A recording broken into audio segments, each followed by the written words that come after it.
Are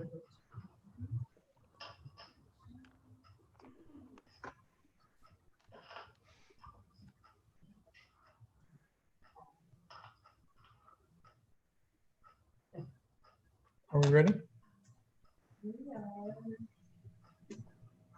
We're ready. Okay. Can everybody hear me all right? Got a few nods? Okay.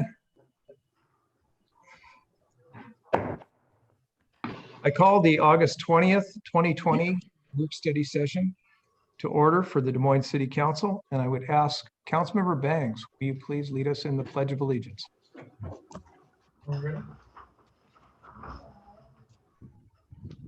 I pledge allegiance To to the flag of the United States States of America, and to the republic republic for which it for which it stands, stands, one one nation, nation, under God, God, indivisible, liberty and justice justice for for all. all. Order for the Des Moines City Council, and I would ask Councilmember Bangs, will you please lead us in the Pledge of Allegiance? Oh, we're getting a repeat. We are getting a repeat. It stopped, so I'm going to keep us moving forward. Please let the record show that all council members are present. And we would normally then go directly to public comment, and the public comment would be limited to the matters of the agenda, but we have no one who signed up to speak. Is that correct? That's correct. No one has signed up to speak. Okay, thank you. So this takes us forward to our discussion items, and our first item is an item called FIT, and it is time boxed, but it is presented to us by Beth Ann Rowe, and she will introduce our state auditor. Good evening, council and members of the public watching. Beth Ann Rowe, Finance Director. The State Auditor's Office has been gracious to develop a tool with the information that we're statutorily required to provide them on an annual basis. Niles is with us here tonight. He's going to go through the tool. It's a transparency tool that they've developed, and it's got a lot of good information. You can benchmark your city against other cities. And I guess I'll turn it over to Niles, and then I work with Bonnie to share your screen, I believe. All right, thank you, Beth Ann. And thank you, council and everybody else with the city.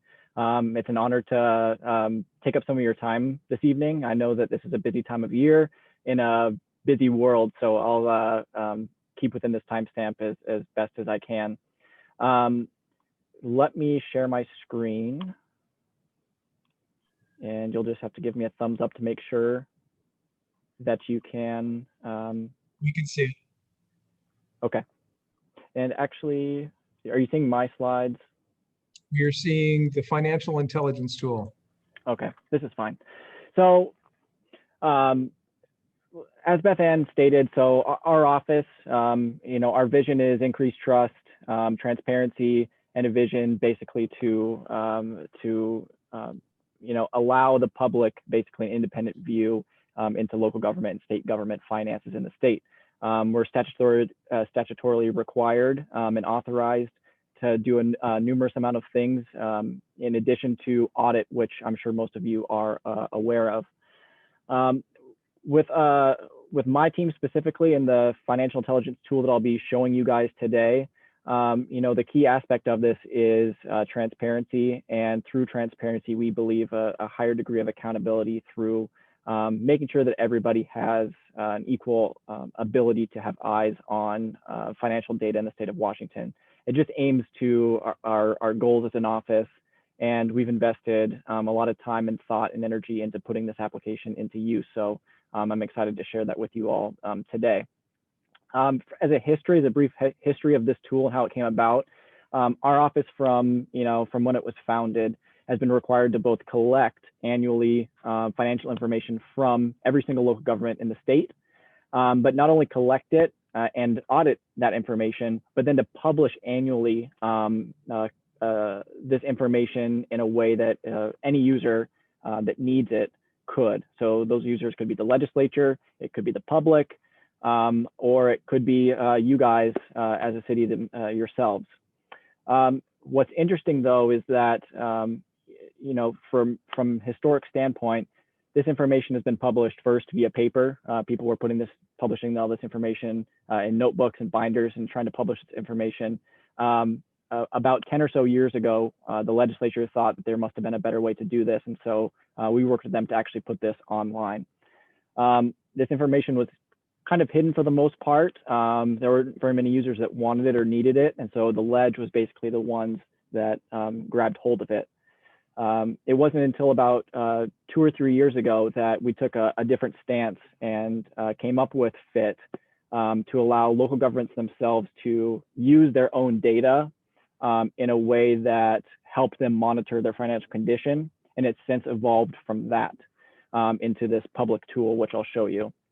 So just real quick, who I am and where I'm from. I'm from a non-audit team at the state auditor's office. So that's important to note because I'm not out there actually auditing, you know, you as a city or other local governments, but I'm on a team that supports auditors and supports local governments and supports public through all of the different things that we do. So not only do we do FIT, but we do a slew of different things. The last thing which I'll leave you with before I actually jump into the demo is we just recently came up with basically a 15-minute way to jump into FIT. So I know I have a short amount of time today. I'm not going to be able to get into everything and have you guys walk through with me. So after, and I'll show you how to jump into this, we think that, you know, if you have 15 minutes, you can actually go in here and learn enough about the basic functionality to get into your data or your neighbor's data or whatever you may, it may lead to after that. So let me present here. Can you see our homepage? Yes? Okay. So our homepage, sao.wa.gov, the first thing I just want to show you guys before I get into FIT itself, if you go to the Improving Government tab and the resource database and go in here, this is actually where you're going to find that 15-minute FIT guide that you can all do at your own time, share with others. It's right here, the 15-minute FIT tutorial. So I just wanted to highlight how easy it is to get there. So if anybody wanted to go afterwards and walk through it, you could. But I'll get to the kind of why we're all here. On our homepage, under reports and data, if you go to the financial intelligence tool, that's the key way to get into FIT. It's the easiest. It's one hover and one click away from the homepage, and you actually get into the application which we've developed. Now, what you're looking at now is the second biggest iteration of this that we've come out with. Back in February, we actually launched this thing in a way that was, you know, kind of what it looks like in its current state right now. About a week ago, we released kind of version, you know, 3 or 4.0, whatever you want to call it, which integrates actually a lot of enhancements that were led by local government users themselves. We kind of have this shifting focus of what does the public need? And that's what we came out with last February. And then we shifted to what do local governments themselves need from their data, which is all of the work that we've done, which was just launched last week. So from FIT, there are several ways to find your own data from the city's perspective. You can simply explore by your individual government, by government type, or by financial condition, or simply to find out if you want to, you know, have a specific government that you're, you know, interested in. On the left, Find My Government is the way to do it. Like I said, back in February when we launched this, it was very public oriented. We wanted to get a lot of interest and a lot of clicks. So you notice that, you know, we had this map functionality, which actually allows you to see all 1,800 local governments, you know, by map, by their shapefile. These are their actual taxable bases to hopefully stimulate some interest in the application itself. Clicking on any government's area basically allows you to jump in and view their data. We want it to be very intuitive, very user-friendly, because we had a wide range of people that we knew were going to use it. This was our way to do it. But if you have a specific government in mind, you know, there are faster ways to do it, and that's just to simply find by government name. Now, is it safe to assume that we are interested in a specific city here, or would you like to pull up a neighbor? It's up to you guys. Let me know. If not, I'll I'll jump into yours. Let's start with Des Moines just to keep it simple. Perfect. So at the search, we simply find you, and once you're into it, you find yourself landed onto your own personal profile. This is exactly what the public sees. This is exactly what you would see if you just did it yourselves right now. It's a summary profile of everything that our office basically knows about your city. The first thing I want to kind of point out up in the top right, the way that our data gets entered into the system, as Beth Ann said, is every single year you submit your data to us through the annual report. Your finance staff work very hard to submit this information to prepare your financial statements. It gets sent to us and it goes directly into our database. Once a year, we make one giant snapshot, generally in September, but this year we got it off a little bit earlier. Those snapshots are all located in the top right. So you can actually select basically a timestamp data, what you want to look at. As you can see, we published one on August 2nd, which is the most current snapshot, so I'll just leave it there. As far as a public interest or an easy way to get somebody to start talking about your data, we also have this generate tear sheet option, which produces basically a print-ready focus information on the city itself. If you print this, it's one page front and back. It's what we've seen people leave at the front desk somewhere, bring with you somewhere just because it's so easy to bring about. So just remember that that is here as an option.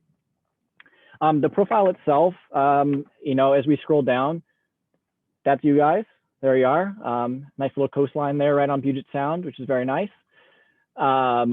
We have a link to your website, link to all the information that we just have on file for you guys, information about, what cities and towns are for the general public, what basis you report on, and the fact that you guys have filed on time for 10 plus years. And so we want to give you guys kudos for that whenever we can. A lot of time our office or just the word auditor in general can be seen as something that is something to stay away from. We don't think so, and we try to get that message out as much as we can. And we just think if you guys are doing a good job, we like to highlight that as much as possible. So kudos to the finance staff and everybody at the city who worked so hard to get this in on time so that your data is actually available and accessible. As we scroll down, we kind of get into the meat of what the tool is built for, at least for you guys, and that is it's based around your data. We have sections here for your filing data. So clicking on any of these panes will actually bring up all of the data that you've submitted going back about 10 years. We keep about 10 years in here at a time through this application. Of course, we have all of it back to a certain time, but we display in this up to 10 years if you select. If you see here, the nice thing about FIT or about the data that we collect is it's all comparable because every single city submits data in the exact same way on the exact same accounts. So these categories should look familiar to you or familiar to finance because they're exact same categories that you would typically use to file your financial statements and that you submit to us. All of these reports, just so you know, are completely customizable. If you want to see specific years, a single year, single funds, all an option to you. It's kind of where you want to go with it.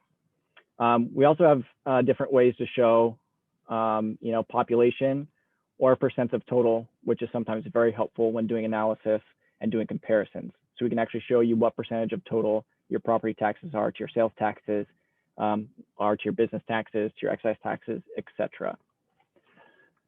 One key thing with FIT and why you may see some of this duplicated in your own software systems, you think, we have the ability to do this ourselves. We have the information from every single local government that submits, which means that by right-clicking on any figure in any of these reports, you can actually find your comps, which is something that you couldn't do by just looking at your own data in your own system. If you're curious to say who is like me in a certain fashion, by right-clicking on any of the figures, you can actually find, in this case, for property taxes in 2019, the different cities, the 5 most similar cities in the state that collect the same amount of taxes.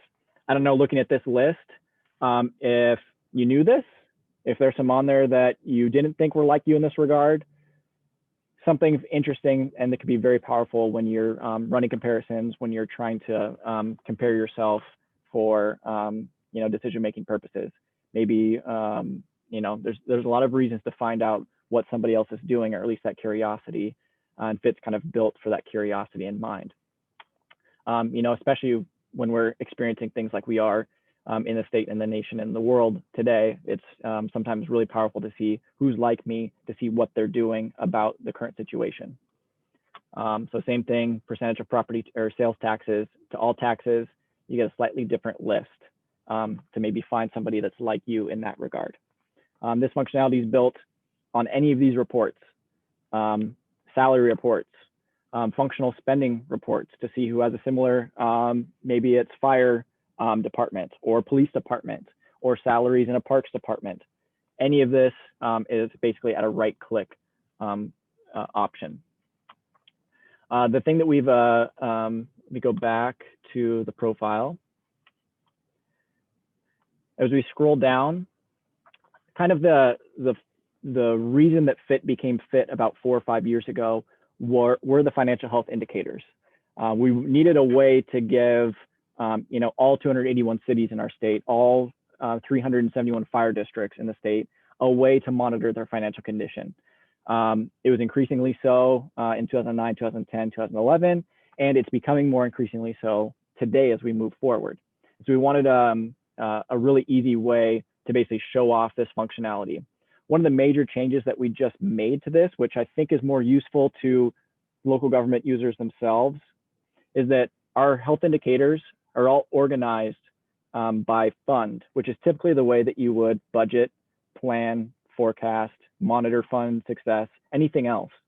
We didn't want to focus on the indicators themselves. We wanted to focus on a fund look because most of the time that's what you're interested in. Clicking on any of these funds will actually then bring up all of these kind of like financial measures. The ones that we chose were a result of a lot of thought at our office, a lot of research into what other states were doing, but equally as important, it's what our audits were assessing financial condition on. We want to make sure that whatever our audits were looking at, we were basically reflecting the same type of information and the same ratios that you could look at or that anybody else could look at. It didn't make a lot of sense to us to have something different, so that if you were to look at this and then your auditor or the public or anybody else has something different, there was something to reconcile there. These are very similar, if not the same indicators that our audits use. So we found that to be very helpful. Clicking on any of these, again, it's built to be user-friendly. It actually brings up the chart itself, as well as the data that leads to that chart.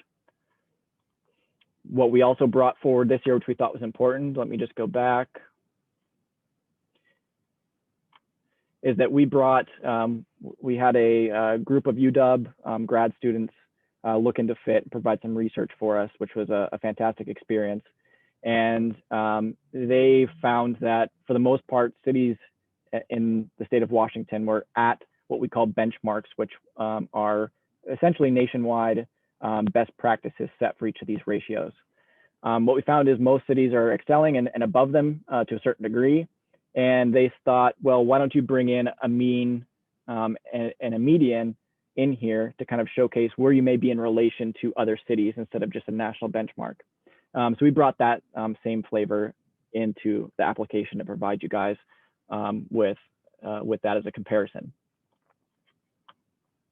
So that same functionality can be done for any of these funds. Simply click, find your data, and the math behind it to show, in this case, how many days left of cash this fund has or fund balance.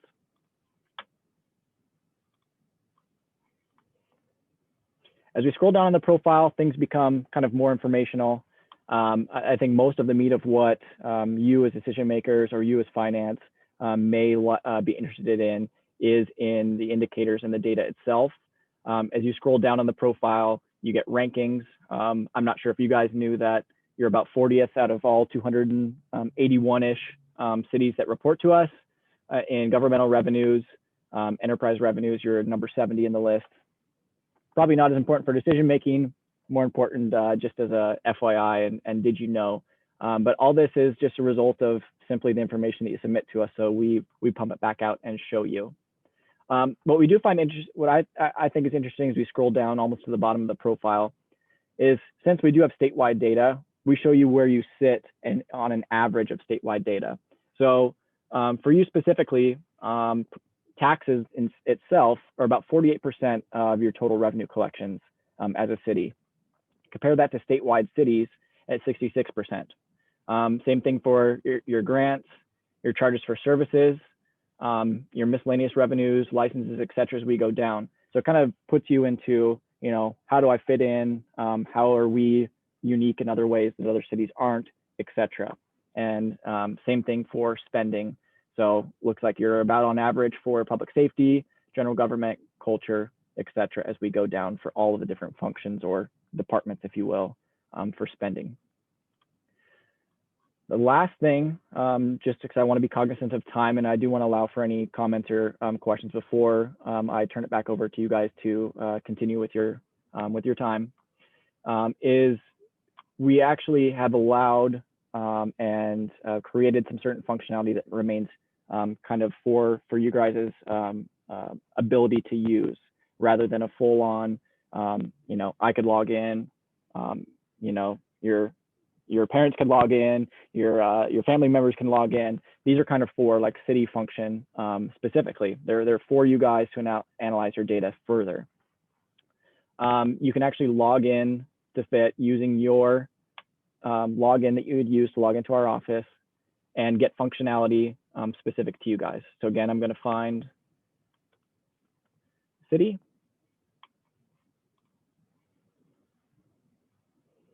I'm going to show you, you see there's more options here. One key one that I do want to show off is, and this is specifically, I think, really important for finance and really important as kind of an oversight for submissions, is that we have created a view that takes your data and presents it as if it were submitted in a financial statement format. So if I click on the financial statement view, and this will make really a lot of sense to finance staff that are attending on the call in a finance committee or otherwise, we actually take the data that's in FIT and reorganize it to resemble your GAAP financial statements. We think this is helpful in reviewing trends in your financial statements and identifying discrepancies between potentially financial statements or otherwise. But it's a really powerful tool for you guys to basically understand the data that you submit to us in a way that's familiar to you. The last thing I want to show off to you guys is if we go and produce a comparison. So let's take property taxes again. We have this list of cities like you in property taxes. We generate that report in a separate window. We can actually use a preset function to save this peer set.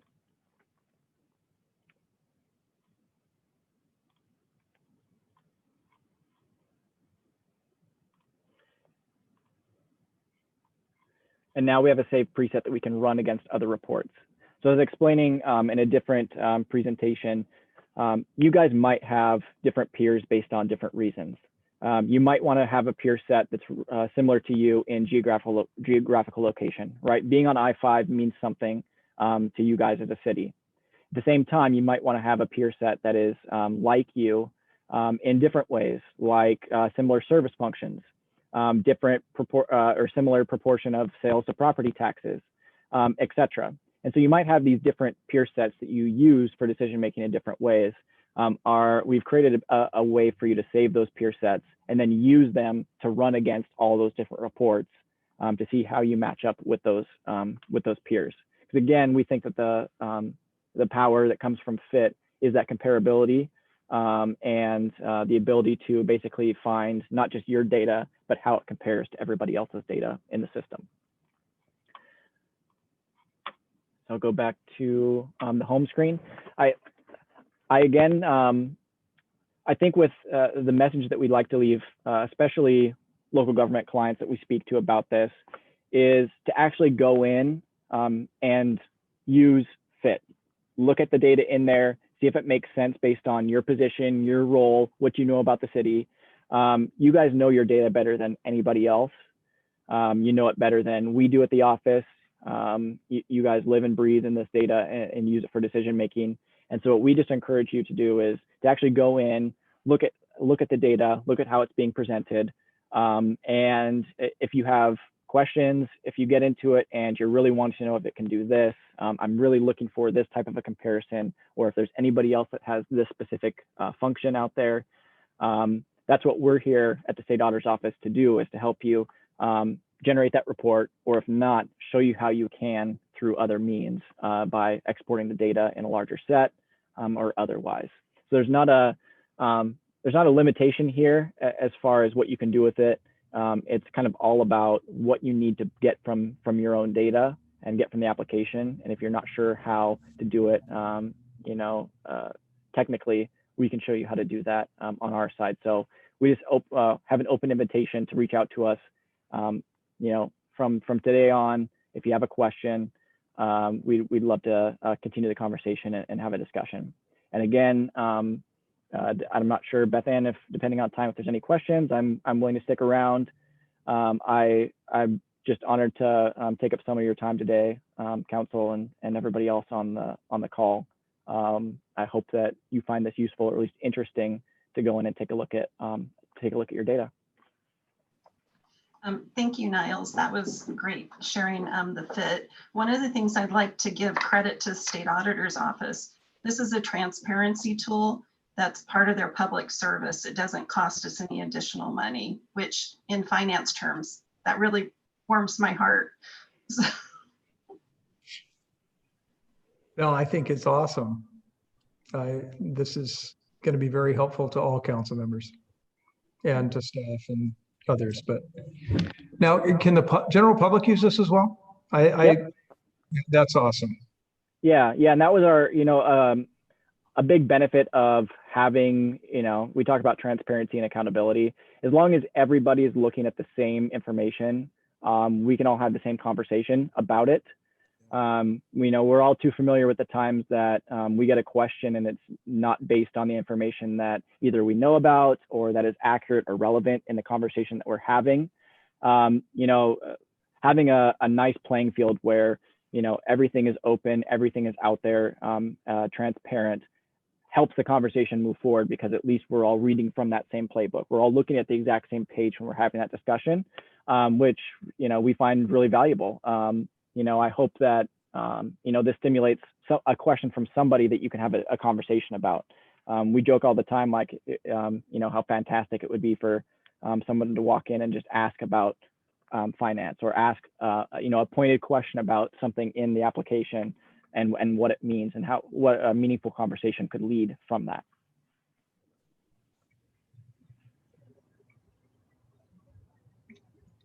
Okay. Well, at this point, Niles, I can't see anybody else because you're still sharing your screen. So there we go. Okay. We did time box this. We only have a couple minutes in that box. Is there a question or no? I see JC Harris's hand. So you don't have to answer the how, but is it possible at this point to do an ad hoc kind of comparison? Like, can I choose the 4 cities that I wanted to run against? Yep, absolutely. Yep, if you already know the cities that you want to compare to, yep, you got it. Thank you. Okay, well, Niles, I know you've thanked us, but actually getting this kind of information is very, very helpful to both, like I said, staff, council, and the community. So thank you very much. I really applaud. And I would be, I guess in error if I didn't just acknowledge the fact that I love the fact that it's free. Yeah, you're welcome. We all do. Yeah, it's fantastic. Thank you for your time. Thank you. Thank you. Okay, we're right on time. So So this brings us forward to our budget discussion and budget questions. I first of all want to thank everybody for their flexibility in allowing us to have this additional meeting. Anyone who's been paying attention to the budget process knows that this is a 3 to 3.5 month process that we're just getting started. The process always begins with a budget retreat. This is where the staff provides the council with an update or an updated status of our current situation, noting what went well and what didn't. Fundamentally, it's when the administration updates the council using the lens of the past year while focusing on the coming year. The key is to help us understand both the financial situation and just other situational information that's necessary before we enter into the process of discussing the city manager's proposed budget for the coming year. This will be provided to council in October, which is consistent with state statute. Although it was unexpected, the additional impacts and issues pertaining to social unrest, a struggling economy with record unemployment, and the COVID-19 pandemic needed to be understood. I can honestly say that in over my 18 years of public service, I can't think of a time that comes close to this. And I'm sure our city manager, Michael Mathias, along with his senior leadership team, will agree with me. Over the past few years, this process has typically taken between 3 and 4 hours. This year, for the reasons already noted, the presentation portion took an unexpected 4 hours. This exceeded even the scheduled meeting by an hour. Questions were held to the end, as has been the process in recent years. And the reason this is done is to ensure that we get through the presentation, getting all the information to the council and the public in a single setting. As well as it allows the presentation, people doing the presentation to address topics completely without interruptions and derailments. Unfortunately, due to the length of that presentation, we weren't able to entertain questions at our last meeting. Just consider the math. A simple pass-through of, to be fair to all 7 members of the council, takes approximately 40 to 45 minutes. And sometimes it can take, depending upon the question, up to an hour. And we were already an hour past. Additionally, since this was unexpected, we weren't able to note an additional meeting because we thought we'd be able to get through it in one evening, as has been the trend of the past. And so to understand whether or not another meeting could be held, we had to check with individuals' availability, the staff and the council. I will say I am disappointed that there were a couple of council members that didn't obviously understand the process, and they felt that the lack of questions was unfair and an effort to manipulate the process. Without conversing with me or the city manager to understand the situation, they did choose to create a conspiracy discussion, in my opinion, on social media. In response, I'd just like to note, nothing could be further from the truth or more inaccurate. We didn't know what the next meeting date could or would be. So the best we could do is offer an interim solution that was offered by the city manager. I addressed the need for an additional meeting with the city leadership team the following day, and that's how this meeting came to be. I'll also note that all staff members, as well as several members of the council, were participating in this meeting after a full workday. Some of these work days for each of us, because a lot of people don't realize that we do have other jobs, they start as early as 4 or 5 a.m. And for the staff, they had been working very diligently to make sure that we had the most current information that we could have. And so the time that they were putting in the week was not a 40-hour week. It was, and it wasn't just that week. It had been going on for quite some time. The council decision to adjourn gave each member the time to review the materials and formulate meaningful questions. Decisions, I believe, are usually best made when individuals are well rested and awake. And I appreciate the fact that the council supported that. Once we were able to identify staff members who could be in attendance and help answer questions, we scheduled tonight's meeting. I want to extend my appreciation to our dedicated staff for making the exceptions in their lives so they could accommodate the needs of this council and the community. Tonight, we will finish up the meeting known as our budget retreat. The staff presentation portion is complete. Council members have had 2 weeks to digest the content. The purpose of tonight's meeting is to address questions pertaining to the content from that last meeting. There will be public hearings in the coming months. This is where the council will make any specific suggestions for budget changes. As you know, though, all changes to the recommended budget that will come forward per state statute by the city manager will require a majority vote from the council. The process tonight will be that of a rotation. Each council member, when called, will have 5 minutes for their questions. And then when a council member reaches their time, I'll ask for them to wrap up and I'll go to the next council member. This way we get to go through everyone at the dais several times. We'll continue in the round robin process until we either reach the end of tonight's meeting or all council members pass, meaning they have no questions, further questions at this time. The order of the questions tonight, we will start with Councilmember Martinelli, then we'll go to Councilmember Harris, Councilmember Buxton, Councilmember Bangs, Councilmember Nutting, Deputy Mayor Mahoney, and to myself. So I will start the questions at this time with Councilmember Martinelli. Thank you, Mayor. I do want to point out that I think it's a bit disingenuous to say that we didn't know the meeting would last more than 3 hours, and past budget retreats have lasted about 6 hours. Either it was a purposeful decision or it was bad planning. Either way, I'm glad we're having this meeting. Any questions? It's a conspiracy theory, and to be honest with you, Mr. Martinelli, You are, if you don't want to ask a question right now, don't, but you are displaying a falsehood. I'm absolutely not. You knew that the meeting could be more than 3 hours. Past budget retreats have been 6 hours. It was either bad planning or it was a purposeful decision to avoid. Is this supposed to be for questions? We have time here. Mr. Martinelli, you can either ask your question or I will go to the next person. Thank you, Mayor. Please plan better in the future. I have no questions right now. Thank you. Okay, the next person is Councilmember Harris. Councilmember Harris, you're muted, please. Thank you. Yeah, okay. So I would like to start with emergency management. So I assume the question I have is, what is the current purpose of the emergency proclamation? Is it a requirement now, or is it possible for that to be suspended or rescinded? No, we're currently under the governor's emergency proclamation for the state of Washington. So that is what we are currently following. Okay, so this is something, you can send this to me offline if you want, but I'm trying to get a sense of, it seems like each city has a very different interpretation of what the rules are. And so actually this was more for the city manager. Basically what, we have a certain, our emergency proclamation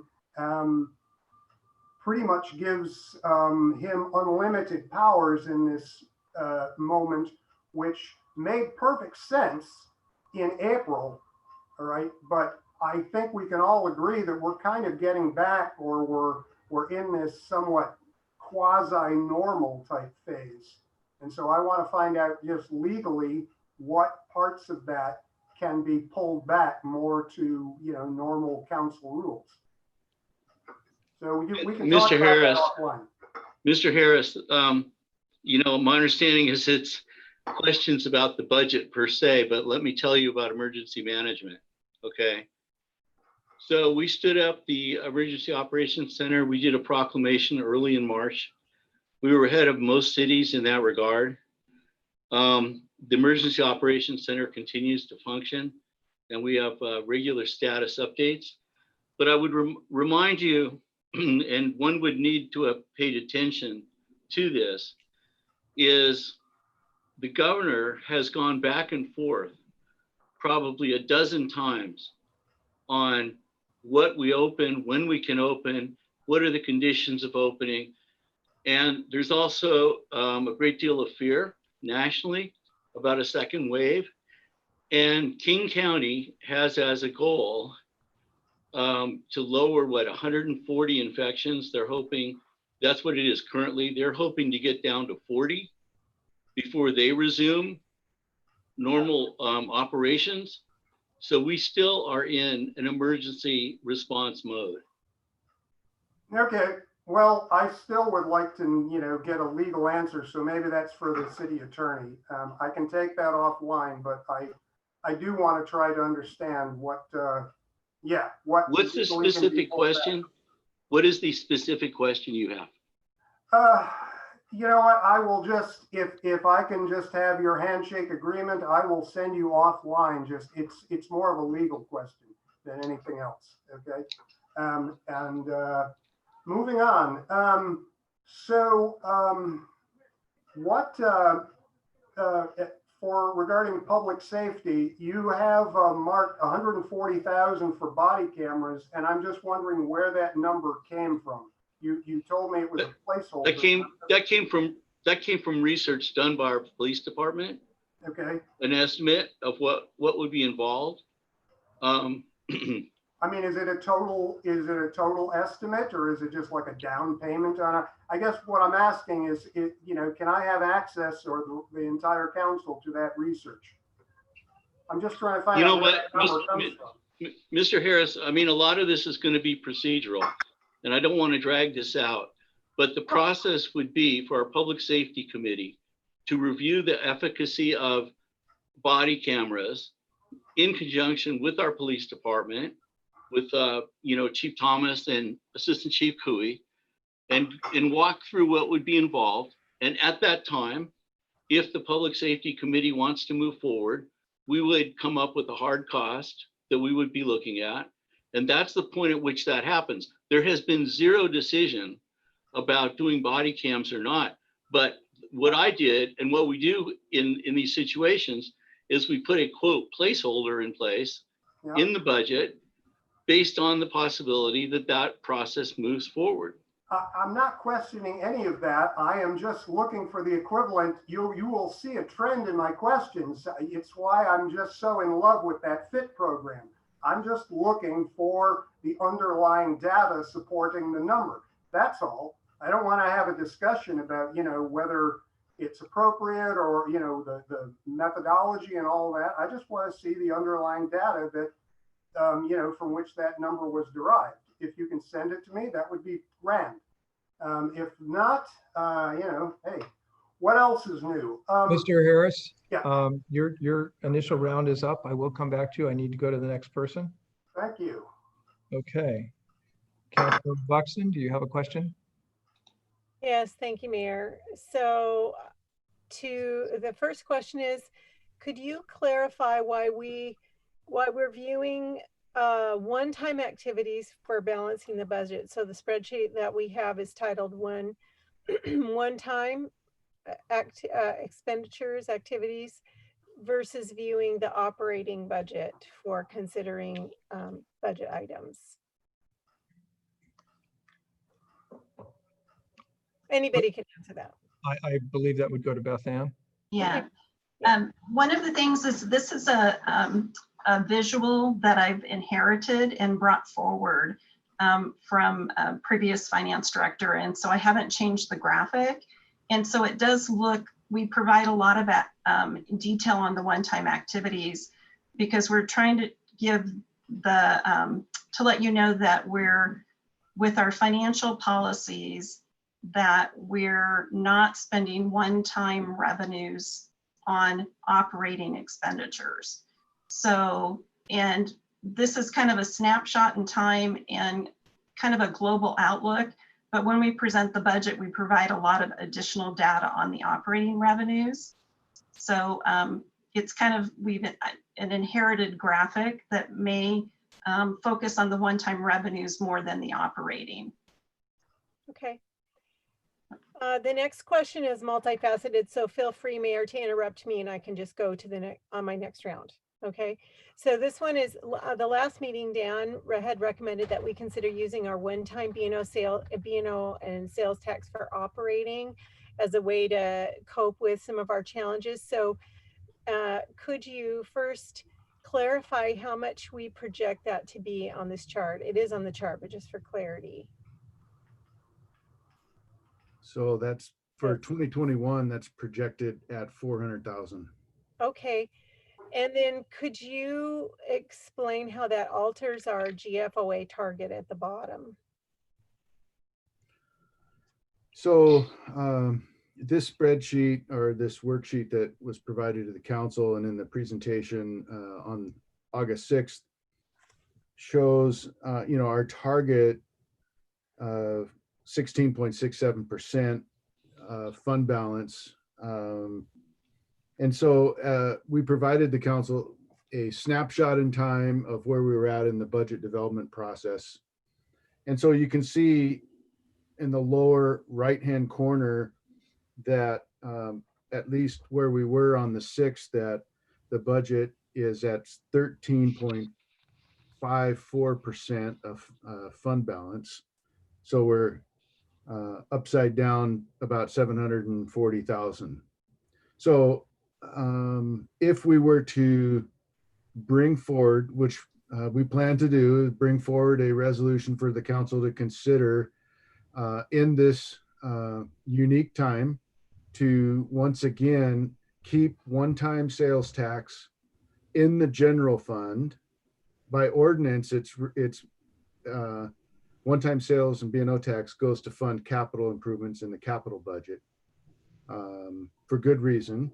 But in times like this, we're going to suggest that we keep that money in the operating budget. So what that would do is it would add 400,000 towards this $740,000 number, bringing it down to about 340,000. So it helps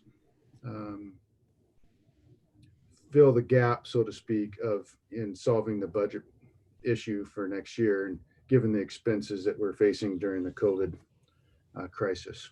Does that answer your question? Yes, it does. So do I have time for another question, Mayor? You've got 2 minutes.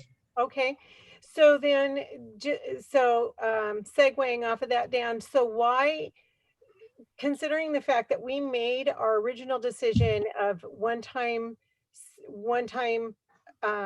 revenues to one-time expenses because of the economic impact in our future, our bonding, things like that. So why is getting our target back up important? What kind of impact is that going to have on our future bonding or economic opportunities? So we need to weigh this decision. We made it before because of economic reasons.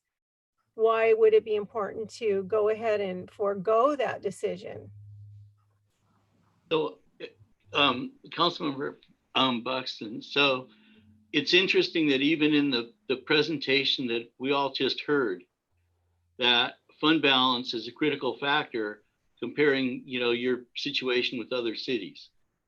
And the answer to your question is that, the problem when we first started this process, like 4 or 5 years ago, was that the one-time money was covering the gap that had been created between expenditures and revenue. And it was an ongoing process. And the result was that when we started this, I think, Beth Ann, our fund balance was like 2% or some very low number. And so what we've done through discipline and some strategic steps, has gotten to the point where we have a sufficient fund balance. This is an exceptional time. And there's no intention of going structurally relying on the one-time money. But at this point, I would say, and this council's call in the end, that it's more valuable to maintain our operating budget and to avoid things like layoffs and furloughs and all of that than to put this aside for capital projects, which are under stress from multiple areas anyways. I think that's the explanation. Okay, Councilmember Buxton, that's your time. Yeah, that's good. I will go now to Councilmember Bangs. Thank you, Mayor. This would be for emergency management. I know that we are still in this pandemic. We don't know when it's going to end. I know that we have generously given out 16,000 face masks to the community in Highline schools. How are we prepared for this next phase, which we've heard is going to be pretty tough with the regular flu, as well as with COVID. So are we relying on state and federal or do we have our own cache of PPE? We have a great cache of PPE currently. I was looking at our inventories today. So we have a great stockpile of disposable masks, reusable masks, disposable masks, as well as KN95s and N95s, plenty of rubber gloves. I've been working in tandem with the Des Moines Police Department, and they have a wonderful storage space there that we have put a large amount of PPE. I have to give huge thanks to Officer Gradden, because it was his brilliant idea that before school starts, we need to stockpile, because he had the forethought that it would be even harder to get, and he was absolutely correct. So we have pallets of gloves and masks, and we are doing very well. Thank you. Okay. And so are we in any way, shape, or form coordinating with or know where Highline School is, even though kids aren't going back to school at this time? Where are we with that coordination, if we are? We are So not coordinating. Let me respond to that, at least Sure. on a couple of levels. In fact, I had a meeting with Bernie Dorsey today, who's on their school board. Dan and I have coordinated a lot of discussions with Scott Logan over at the school district, and looking at ways to both support them in terms of masks, if that becomes necessary, and in terms of actions, and what we can do to assist them in the process, because they're stuck in the same degree of uncertainty that we are, but they've got thousands of young people that they have to address their future. So it's complex, but we've been trying to stay abreast. I think the mayor has been in touch with the school board over there, and we work closely together, communicate, and to some degrees it's kind of like a partnership going through what we're doing right now. Thank you, Michael. Then one other question, if I have time, Mayor. Okay. Public Works. I know that we're talking about a decrease in the gas tax and, of course, decreases in red light photo and school zone enforcement funds. Can you tell me, and it says here, decrease in gas tax due to less vehicle travel. I have been in bumper to bumper traffic. I don't know what's going on, but I'll tell you, it's pretty crazy. Do we see anything in the very near future where this increase would be expected again? I'm not sure. Is that going to be Dan or Beth Ann? Well, probably a mixture between Beth Ann and myself. I think that Beth Ann, we've got some projections in the budget for next year. We'll be taking a look at those before we bring the final budget forward. But certainly, there's more vehicle traffic on the road now. The point in that slide was that for the last 4 months, there's been a significant drop in fuel sale taxes that go to fund our maintenance, our street maintenance fund. So, and I'd like to add one thing to Dan's explanation. When he said final budget, what he meant was final recommended budget. It's not a done deal. It's up to Right. council in the end. So just to And- be very clear about. So part of this is that we have seen the decrease in 2020, and what we're looking at and trying to get updated data from like the Economic Forecast Council at the state, as well as information from AWC. So we're checking our current year numbers, and we're also double checking what we think that forecast is. And then we're kind of talking it amongst ourselves to make sure that we're the assumptions that we have are valid, and what does the forecast look like? And because some of it's an educated guess with the data that we're being given, and documenting that before we put together that final recommended budget. And I do want to acknowledge that we're looking at August 6th budget presentation. And I believe we all recognize we have a few more times to meet with far more data, even though some of that might be projection. So I want to thank you all for entertaining our questions this evening. Thank you. Thank you, Councilmember Bangs. I'm now going to Councilmember Nutting. Thank you, Mayor. Can you hear me? We can. Okay. I just have one question actually is how long are we proposing to suspend the rule of using one-time monies for one-time expenditures, capital projects?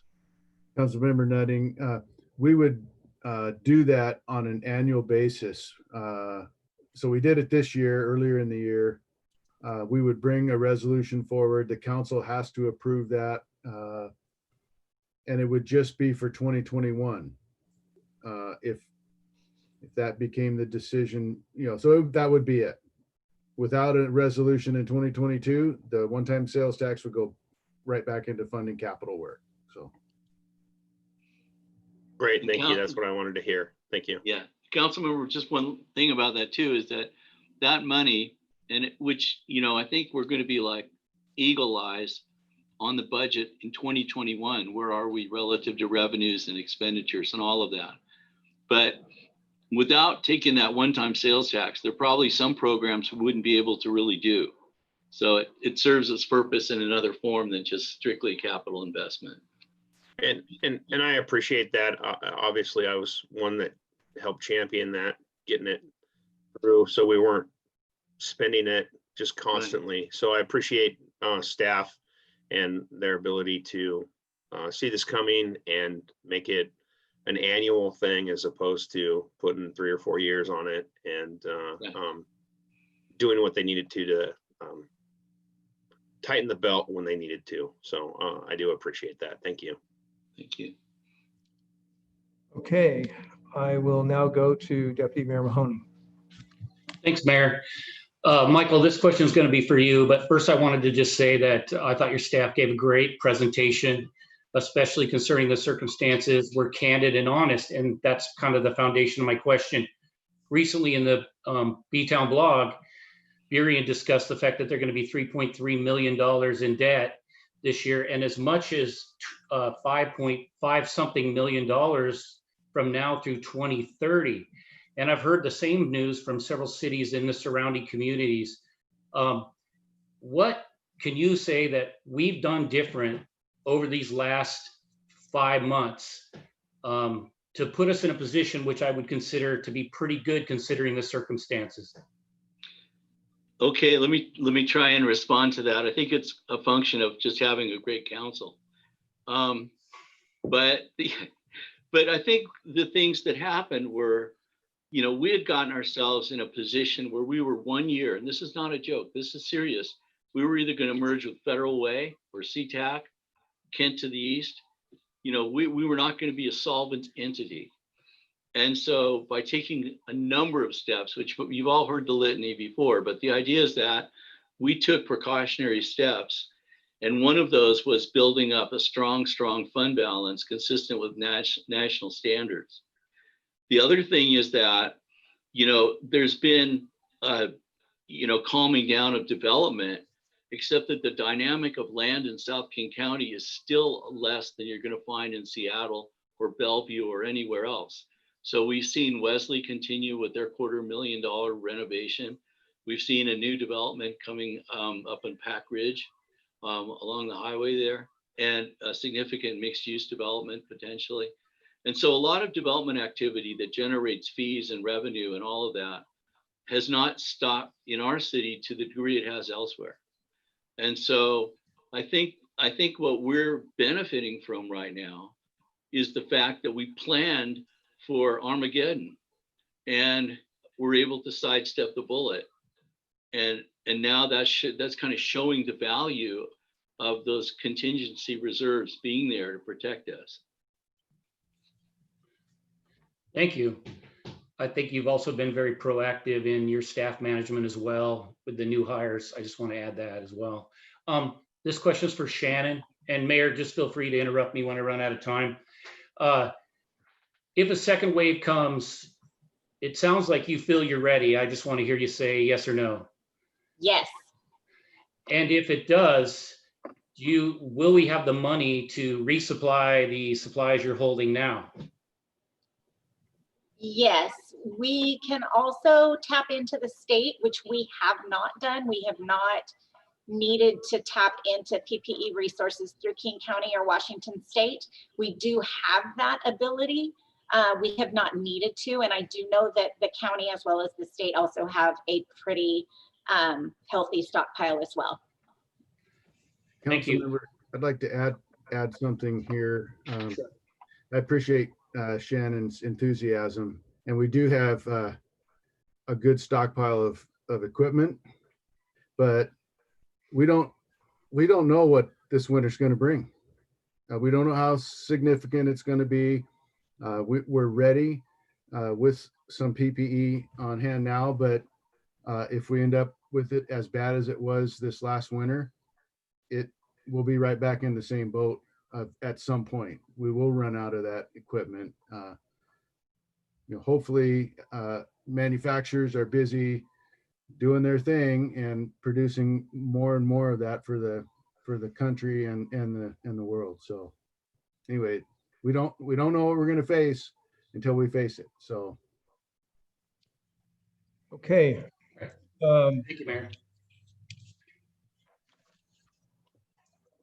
I'm going to leave this open-ended to the leadership to decide who wants to respond.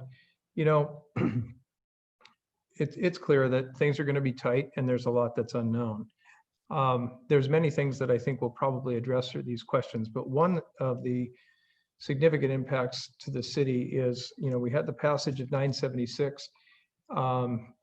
It looks like it's going to go all the way through. That's going to cost us, my understanding is somewhere in the ballpark of $1 million. And we have, I believe, over 100 linear miles of road at a cost of in the ballpark of $1 million a mile. We were using that along with other funds to pave roads. And I will say that the staff has done a great deal with the amount of money that they've had. But now that we have that vacancy, we still have roads that need repair.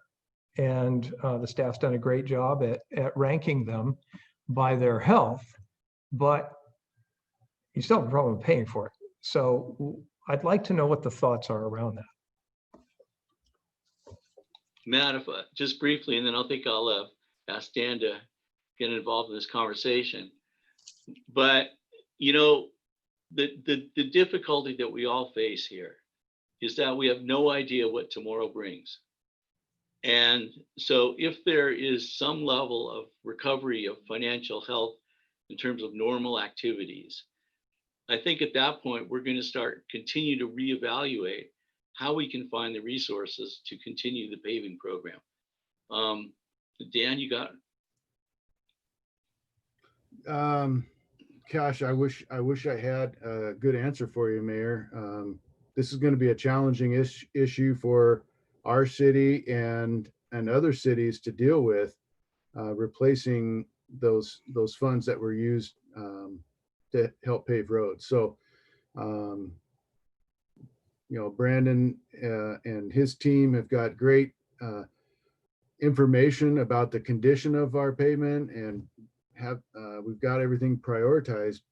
We just need the money to pay for those improvements. So to the extent that we can get outside money or some outside authority to raise those funds to do that work, to me, that's what we're going to need at some point, or that's part of the solution.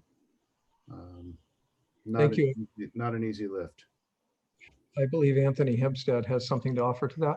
Yeah, and on outside money, there may well be an opportunity, probably a one-time opportunity early next year with a major new infrastructure program, and paving would be something that could be rolled out very, very quickly, and so we will be watching that very closely if we can potentially grab part of that money for Des Moines streets, but we don't know too. So we'll be monitoring it very closely for any possibilities that we can backfill.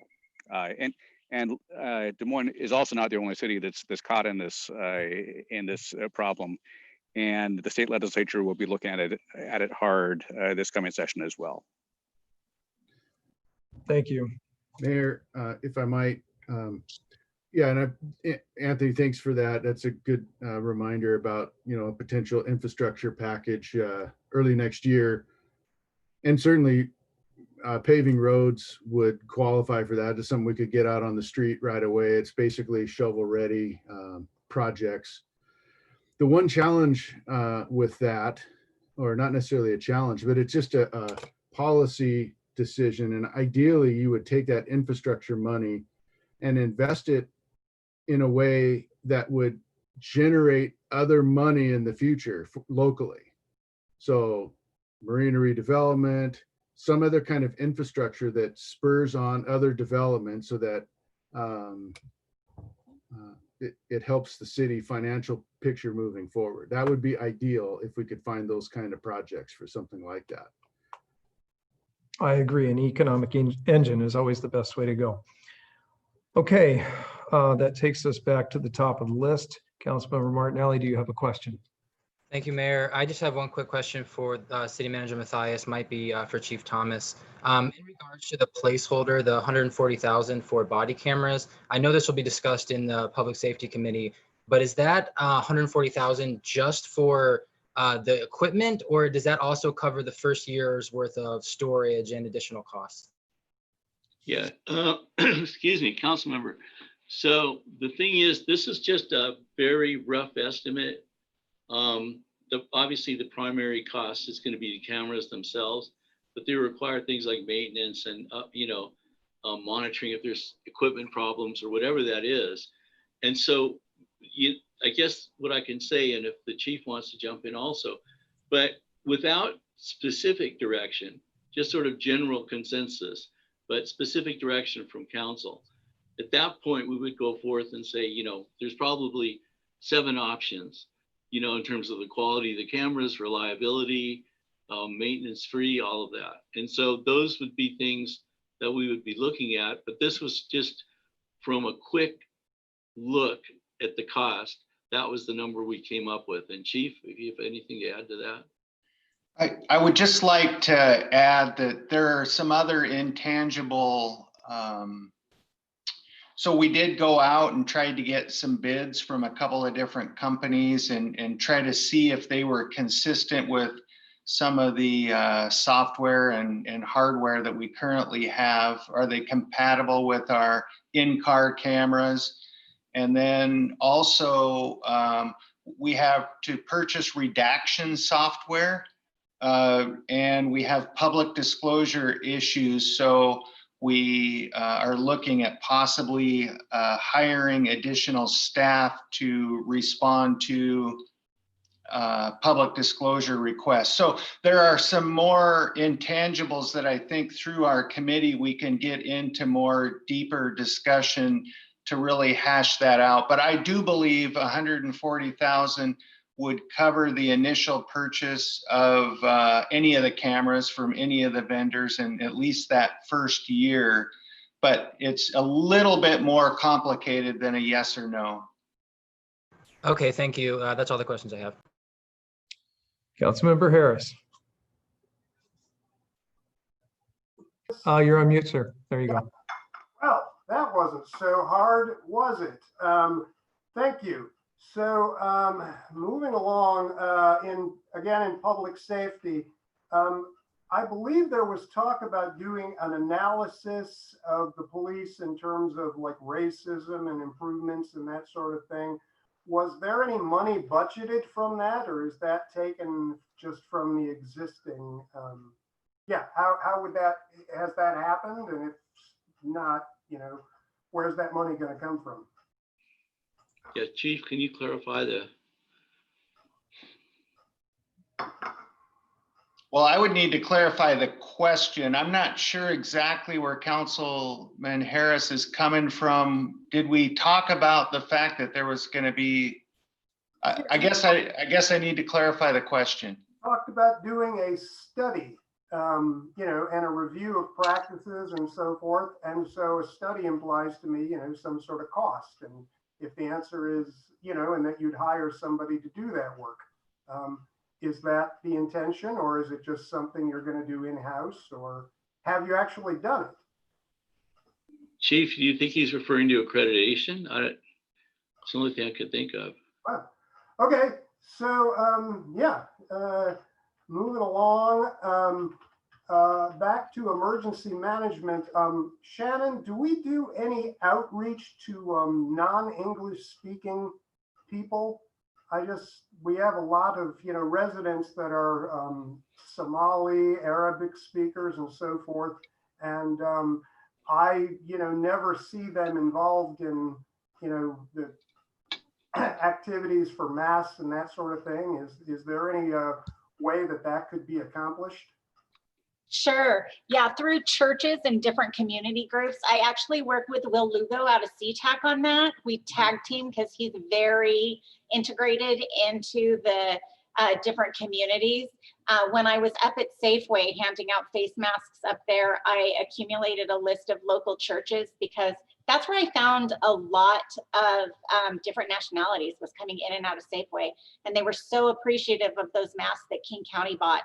So yes, I will be utilizing that list and reaching out to all those churches. I do hope to get more masks from King County. I just haven't received any information back. But as soon as I get those, they will be the first places that I go to distribute those masks.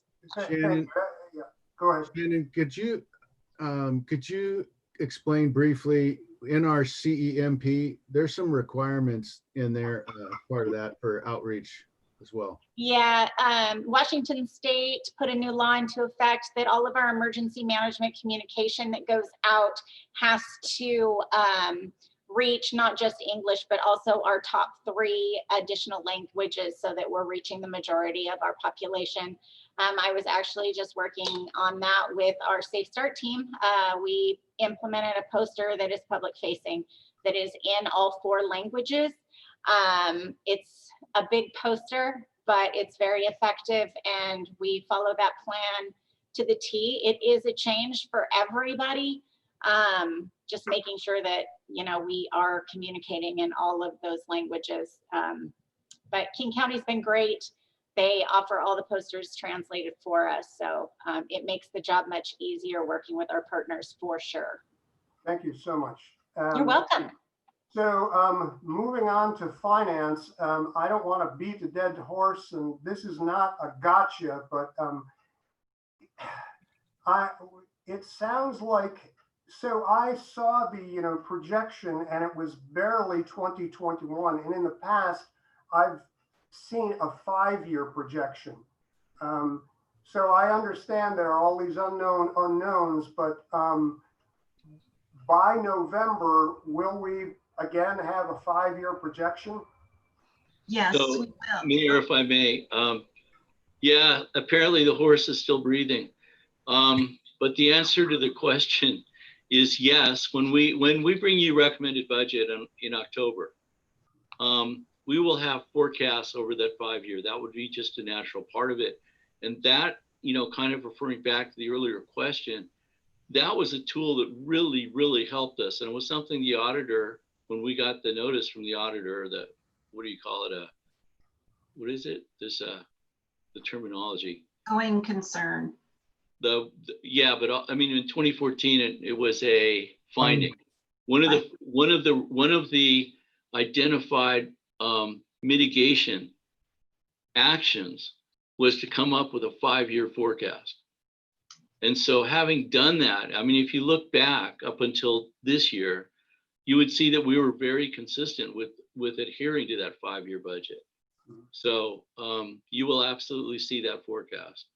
Okay, so here's the dead horse part. By that point, at some point, are you going to commit to using that one-time money into 2022, 2023? I mean, if this, whatever we're going through, extends out, you're going to have to, somebody's going to have to make a hard choice about, okay, is this just money that we need to pull now from now on?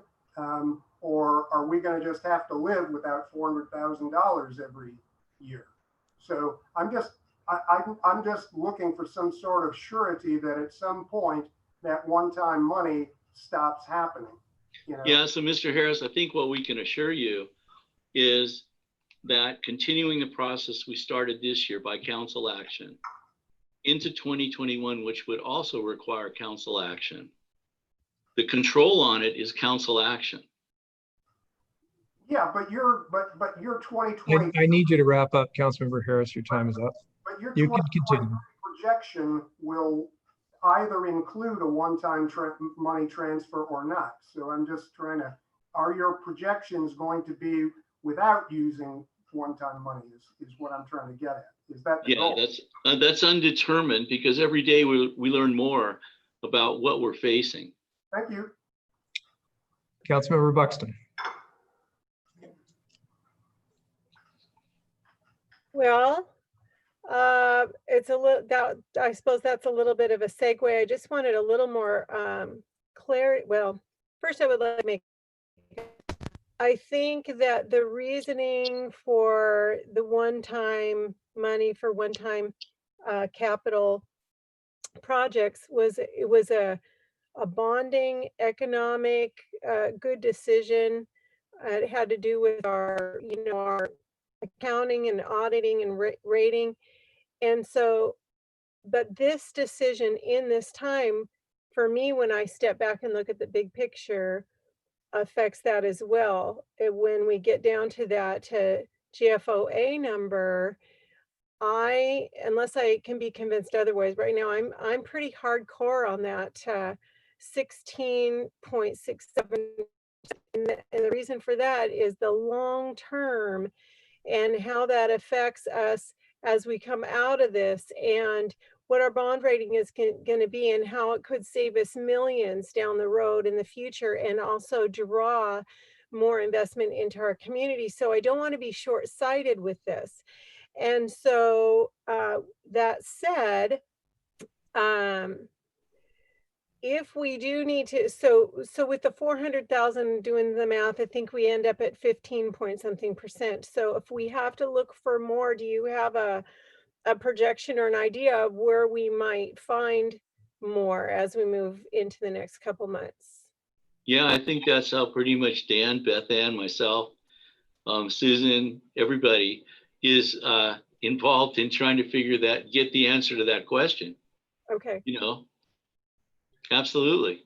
And I feel like, we owe council the best shot at solvency possible. And that's what we intend to bring forward in October. Okay. And you guys can make your decisions. Michael, I know Councilmember Buxton's brought up the issue of the bonding a couple of times. You want to cover the issue of maintaining solvency through an economic downturn and how that might help our bond rating? So our bond rating, which you all recall, was raised to AA+. So we're one step away from AAA. And the only way you can get from where we are to the AAA, I mean, I hate to say there's any silver lining on this outrageous pandemic, but the idea is that the only way you can get to that AAA rating is survive a recession and coming out of it healthy. So if we do this appropriately over time, we may get a higher bond rating, and that's the hundreds of thousands of dollars that we're going to be saving when we bond. We've already saved close to $500,000 in our bond issuance regarding the marina and the bulkhead. So there's a lot of pieces to all of this. Yeah, absolutely. Okay, Mayor, I've got, how much more time do I have for this question? You're still okay. You got a few minutes. Okay, so different subject. Could you respond to this just has to come out on the table. Could you respond to the possibility of considering wages and just address if that ever does get addressed here in this situation, any of the equations that we come up with, weighing COLAs versus step increases? And could you talk about that for a moment? Sure. I mean, at the moment, what we project out is the COLAs for next year will be 0. And I think the way we started this was to the maximum degree possible, not lay off people, and not go to furloughs, because furloughs are intrinsically screwed up because it's almost impossible to apply them evenly across different bargaining units.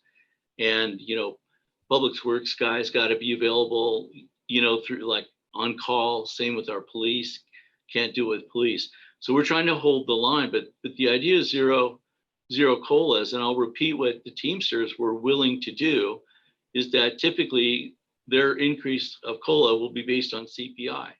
And that's a June CPI number. And this year in the negotiations with the Teamsters coming to resolution, they were willing to suspend the June date and go to October, when without question, given the national economy, the CPI is going to be much lower.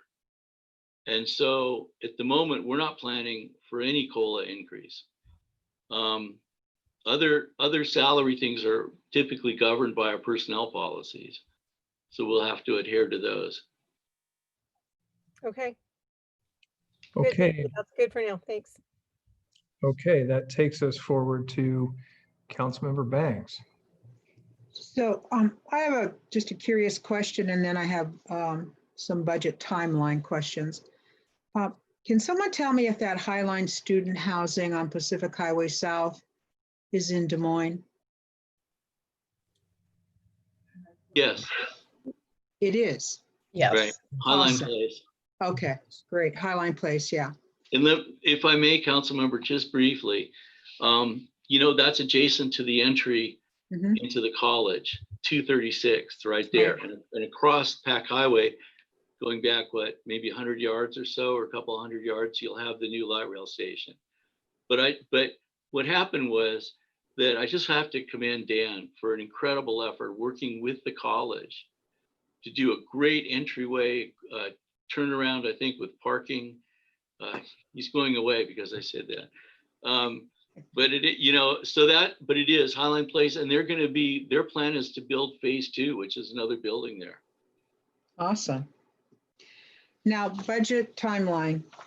So I know September, it doesn't look like we're going to have a budget review because you guys are going to be knee deep into, working through what you're going to present to us in October. So in October, and this might be the mayor, I don't know, for each of the meetings that we have, will we be reviewing budget in October? Well, first of all, I'll jump in. Getting an echo. I will jump in by saying we have not, even though there are future dates on the futures right now, we have not discussed the meetings beyond September 17th at this point. Staff may have had some preliminary discussion, as they often do, based on issues that have come up or need to be addressed in a certain timeline. I have had conversations with City Manager Matthias and with our City Clerk Bonnie Wilkins about when we can resume and clarify those things. We will have the ample amount of, we have to have, I think it's 2 public hearings, is that, if I'm not mistaken? So we have to have at least 2 public hearings, but I think, as much discussion as this council needs, and, we have to pass it by the end of the year. In my years of service, I've never been here on Christmas Eve or anything like that, but, if it doesn't get passed, that's what we do. We have to pass a budget. So the state statute says the city manager gives it to us in October with the best information that they have and their recommendations. And then we will have a number of meetings between October and November. Okay, and I think that's great. I just wanted to emphasize as many meetings as possible with just, as far as we can, the budget, since it takes so long. And that would be something that, of course, you would decide, but I would strongly recommend. I'll work with staff on that. I appreciate that input. Thank you. That's all for my questions. Okay, thank you, Councilmember Banks. Going to Councilmember Nutting. Thank you, Mayor, and thank you, staff, for all the time you've put into this. I just have one comment, and it would be just that going forward after 2021, when we produce the 5-year document, that we don't expect that council is going to pass the one-time funds going to the general budget. I would really like to see where we're projection is, where we're going to be without council extending that. I suspect that for the 2021 budget that we will pass moving one-time funds into the general fund, and I can support that. I would just like to see where we're going to be if we do not pass that, and not expecting us to pass that. That's what I have. And thank you guys. Yeah, council member, I just want to assure you that will absolutely be the case. Okay, Thank you, sir. that takes me to Deputy Mayor Mahoney. Thank you, Mayor.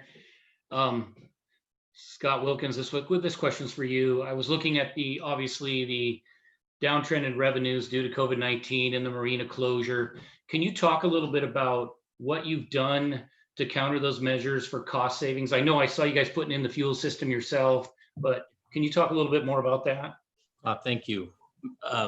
Yes, we do 99% of everything ourselves. We try to keep those costs down that way, and everything else. All the repairs, all the electrical, all the plumbing that's done at the marina are done within in-house.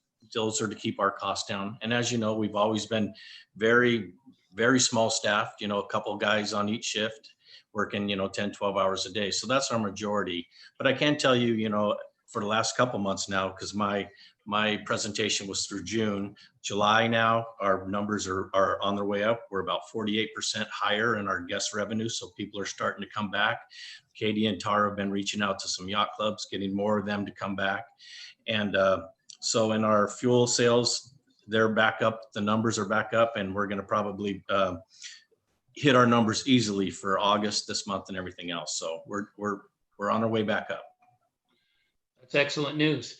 My next question is obviously the two big projects that we're requiring a state assistance on, and that being the North Bulkhead as well as the fishing pier.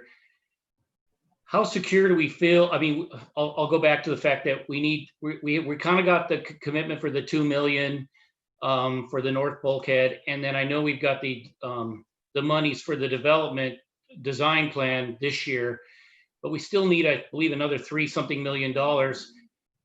And I know, and I do say this with the uncertainty, but how confident are we were going to be able to secure additional funding, and maybe it's federal, for those projects as we go forward?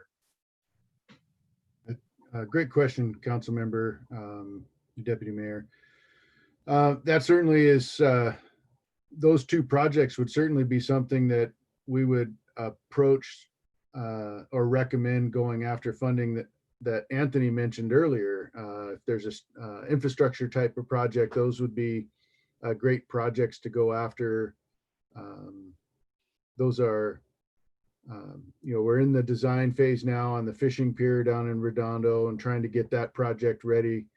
The bulkhead, we just need a piece of paper from a permitting agency, and they've made it clear they're not giving it to us for political reasons, to be quite honest with you. So hopefully we'll get that next year, and we'll be out to construction on that project. And Dan, I'd like to add to that, that when the mayor and I had a discussion with Adam Smith not long ago, he was very encouraging about shovel-ready projects and be ready, because he said either way, whoever is controlling, excuse me, takes my voice away. No, whoever is controlling the House and the Senate presidency, there will be an infrastructure bill of some sort. And I think, Adam being our congressman is going to fight for us in that process. So I know, Anthony, do you have anything to add to that? That's what makes me hopeful. Yes, and Deputy Mayor, on those funds that we've already gotten for the fishing pier and the bulkhead, those have been passed by the legislature. We have contracts for both of those, so I consider those secure. And it would be an extremely unusual circumstance where the state would claw back things that have already been appropriated and contracted. So I wouldn't worry about those. but certainly going forward, as Dan and Michael both said, there are some very good opportunities, and it could, remains to be seen how the feds are going to do their infrastructure package if and when it passes. We're expecting it will pass, but there's a good chance that a lot of that will come through the state legislative process. So each state may get X many billion to put out, and we would prefer that because we'd have much more control over being able to get a part of that for specific projects in Des Moines if it goes that way. But it has been said by a few people already. We're really in uncharted territory. This is so unusual, and on one earlier point also on something that Louisa was asking about, these estimates from the Economic Revenue and Forecast Council, they come out every month, and there's one that just came out a couple days ago for the last month, and that was 20% more than what they were thinking revenues would be the month earlier.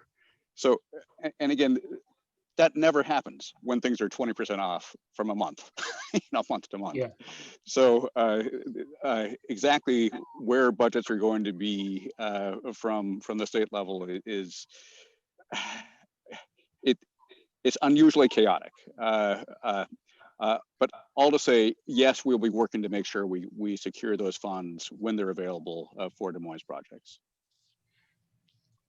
So it's been implied that these two programs have been a failure. I'm not seeing that. Would you agree, City Manager Mathias?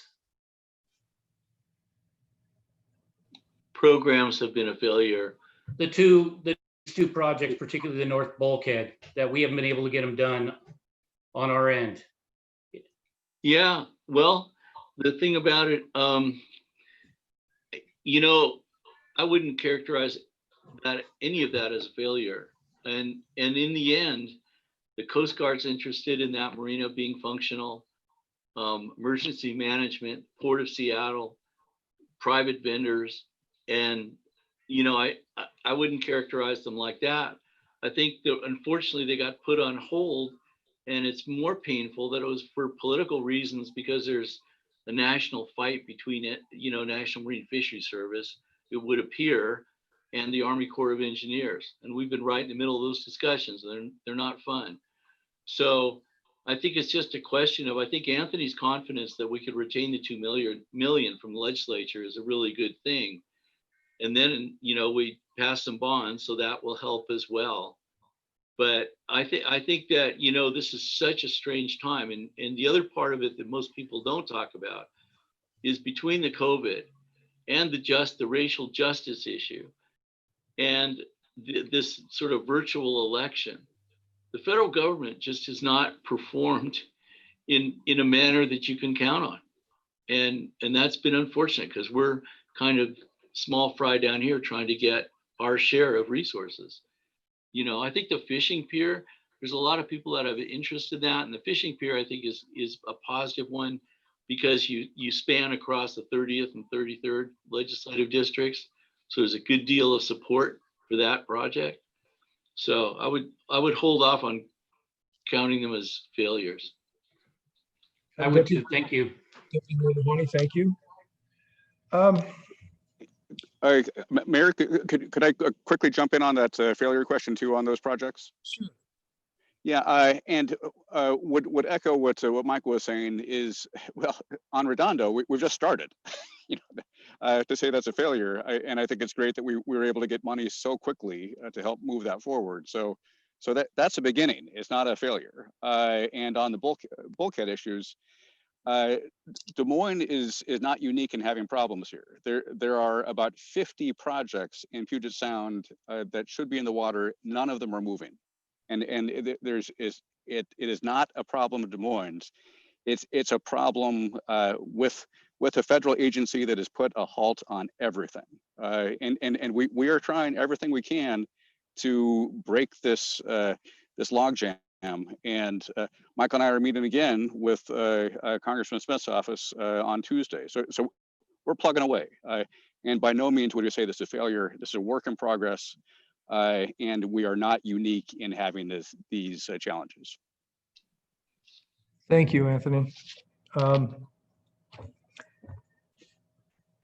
The one thing that I wanted to make a comment on, which is more of a question, is that which isn't a question, but it's a comment, and then I'll ask a question briefly after that, is that, you know, I was one of the council members that were here when the city was using one-time money to balance forward. And I have the same reservation that those of you who have expressed a concern with that have.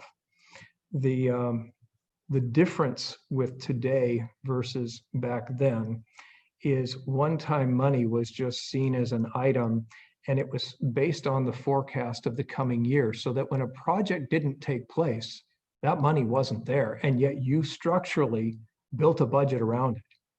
And that's why the city was headed into some very, very difficult times. Our new approach is very different from that. And I think what we are doing right now and what the staff is talking about is looking at things very responsibly, but it would have to be dealt with on a year-by-year basis by action of the council. So having said that, and Anthony, I'm counting your time and mine. I just have, I guess, one comment that's going to or one question I'll ask, and that is, so this delay in the marina permits causes other delays in marina redevelopment. And what it doesn't do is stop time. And so things continue to age and get beat up and so forth. So I guess what I'm asking is, what is the impact? I mean, I can see our partnered, because we've talked about public-private development and so forth, and I can see our partnered development really being heavily impacted by the fact that that bulkhead is at risk. And if a storm knocks it out, what do we have? And it's not necessarily likely we would be able to rebuild it.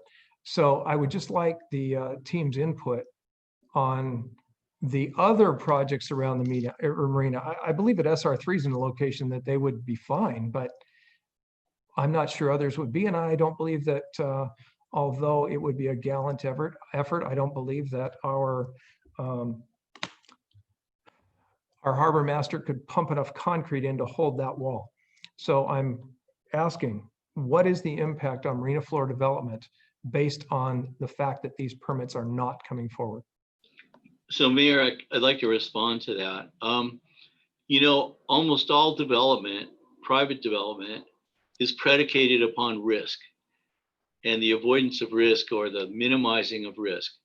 And if the risk is that the integrity of the marina infrastructure could collapse, that's not a good sign for investors to say, oh, hell, we'll take the risk anyways. You know what I mean? So until that's established, it's going to be difficult to get people here to do what we need them to do for the marina.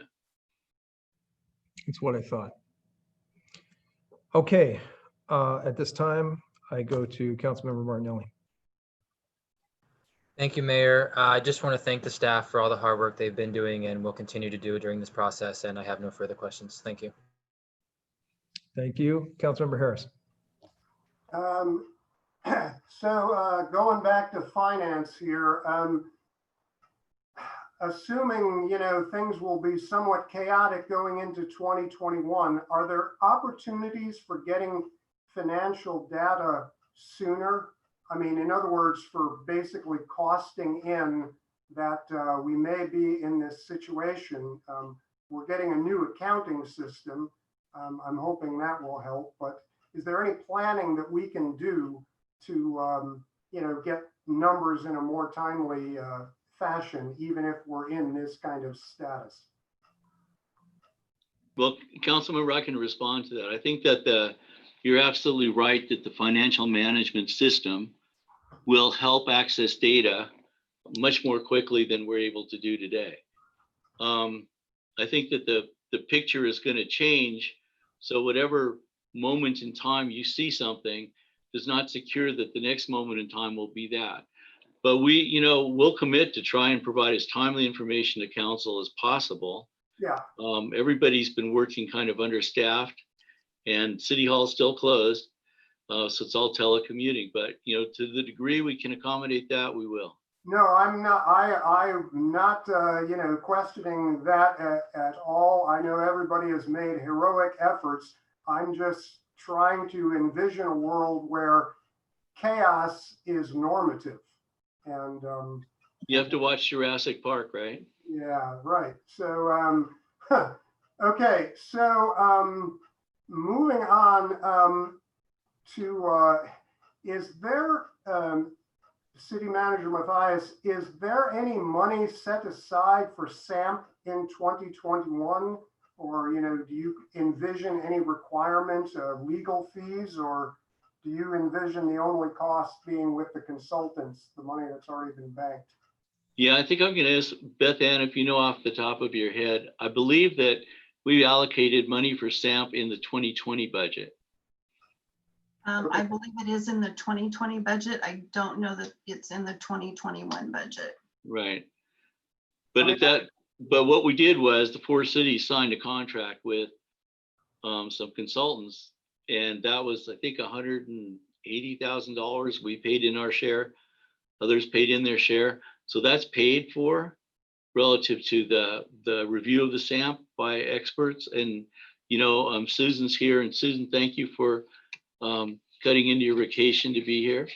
But as our SEPA official has been working closely with the other SEPA officials in Normandy Park, Burien, and SeaTac going forward. Okay, I know there's something like 80,000 left in the balance with those guys, but I'm just trying to find out if you anticipate requiring any other legal fees at this point, just, in your. Well, that's a function of the SAMP process, but we've always held out the concept that if we felt their environmental analysis was inadequate, we would potentially go to Superior Court. Okay, thank you. So moving on, is there a scoring system for the GROW applications that I could see or council members could see? How you decide? There's a process through which we're going to look at the greatest need. Okay. And then the most impact those dollars can have to help. And that we're still in that process of determining that. We're receiving applications already, and that's great. And we will look at them through the lens I just described. Will that document be made available to the public when it's ready to go? I mean, when you're in the actual deciding phase of this? Yeah, I imagine. Yeah, okay. So moving on to Harbor Master, or will the fishing pier, is the design still, is the intent to have restrooms? That was on the table at some point, or is that going to happen? Is this for the marina or for the Redondo fishing pier? Fishing pier, sorry, terribly sorry, Scott, but yeah, Yeah, the Redondo. All of that stuff, yeah. Yeah, the Redondo, there's still, that is in it to have new restrooms at the same time as they do the fishing pier and the bulkhead. Okay, so this isn't a budget thing, but did the dredging, is the barge coming back? Are they going to do that next month, or? I'm waiting on the same pier, same permit that the bulkhead project is waiting on. Okay, and so this is a nuclear question, but let's assume that, worst case scenario, and the whole funding fell through for the bulkhead. Are we in a position as a city to simply bond that payment on our own? So, council member and Beth Ann, if you want to add on to this, but so Des Moines has a very unique situation where our per capita bonding is one of the lowest ones you'll ever find. I think that we're now like $5 to $7 million outstanding bonds, and we could bond up to about 35 million. I mean, under a rational regime of analysis and so forth, except for the fact that because we faced all these budget constraints, we're not in a position to pay the debt service. So you know, if we had to come up with 10 million bucks, that's going to be an interesting conversation. But our issue is just being able to finance it over time.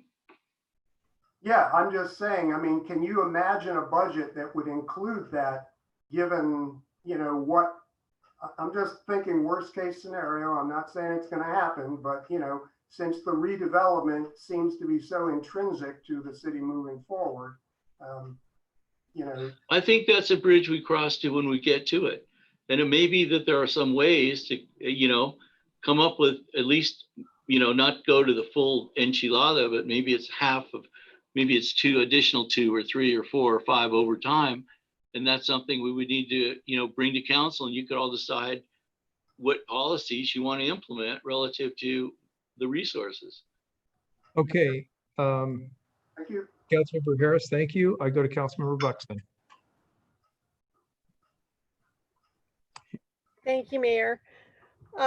Just a little clarity again on the CARES funding. I see, you know, rhetoric here and there about it. Could you clarify again, do we have it yet? Which it's kind of a rhetorical question. No.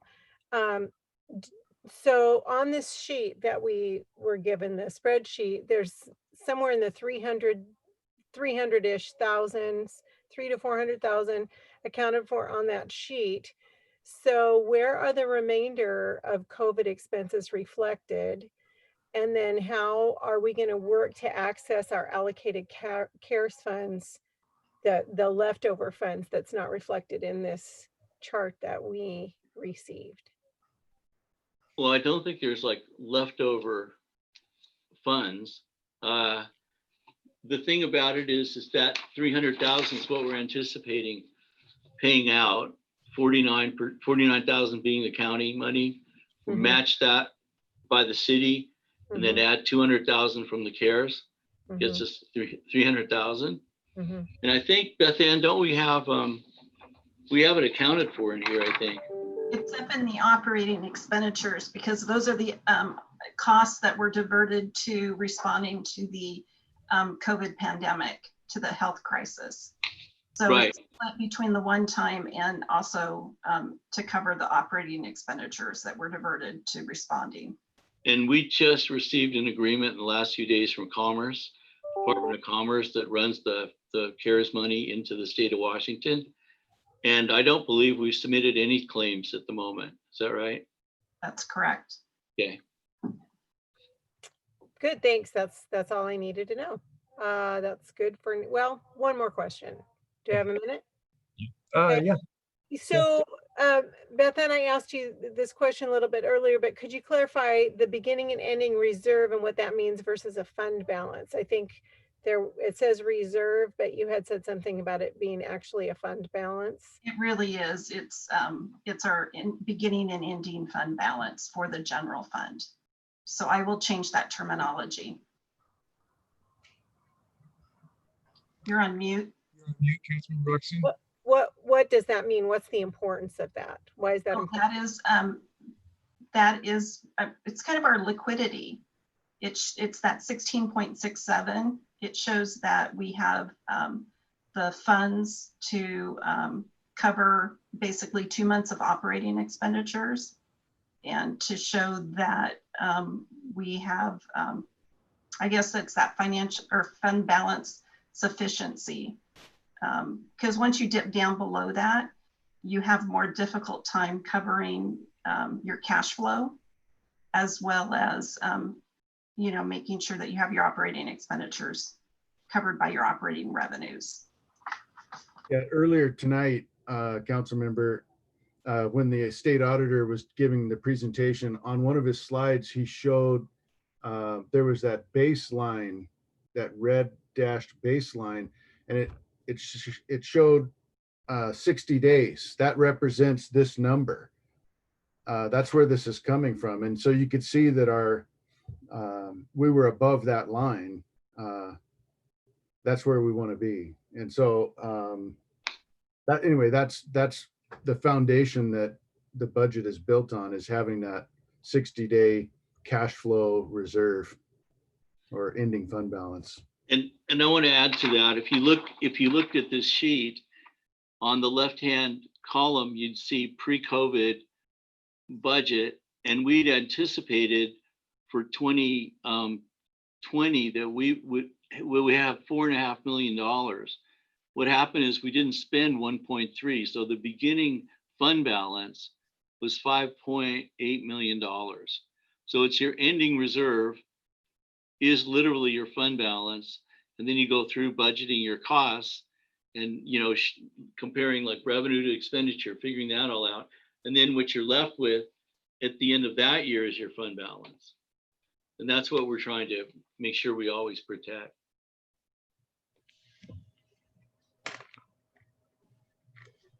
Okay, does that, I will go forward now to Councilmember Banks. Thank you, Mayor. I really don't have any more questions that others haven't already asked, so thank you. Okay. Now will take me to Councilmember Nutting. Thank you, Mayor, and thank you, staff. I just have one quick comment. To capital improvements, I just urge, because of the business that I'm in, I urge us not to look for bids during this time.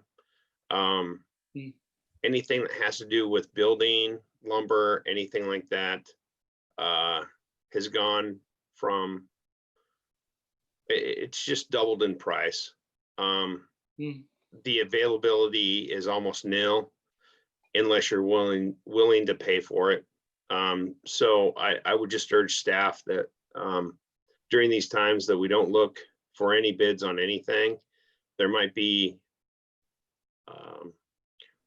workers available, but materials are slim to none.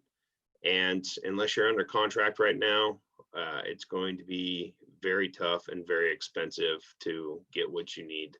So I like them to think about that going into this next cycle of budget discussions. Thank you, Councilmember Nutting. Deputy Mayor Mahoney. I think what we see here under the, I'm just going to make a statement. I think what we see here under the circumstances were, as I hate to use the word unprecedented, but it is. Michael, I think you and your staff have done an excellent job considering the circumstances. We have good news in bad times. That just isn't happening elsewhere.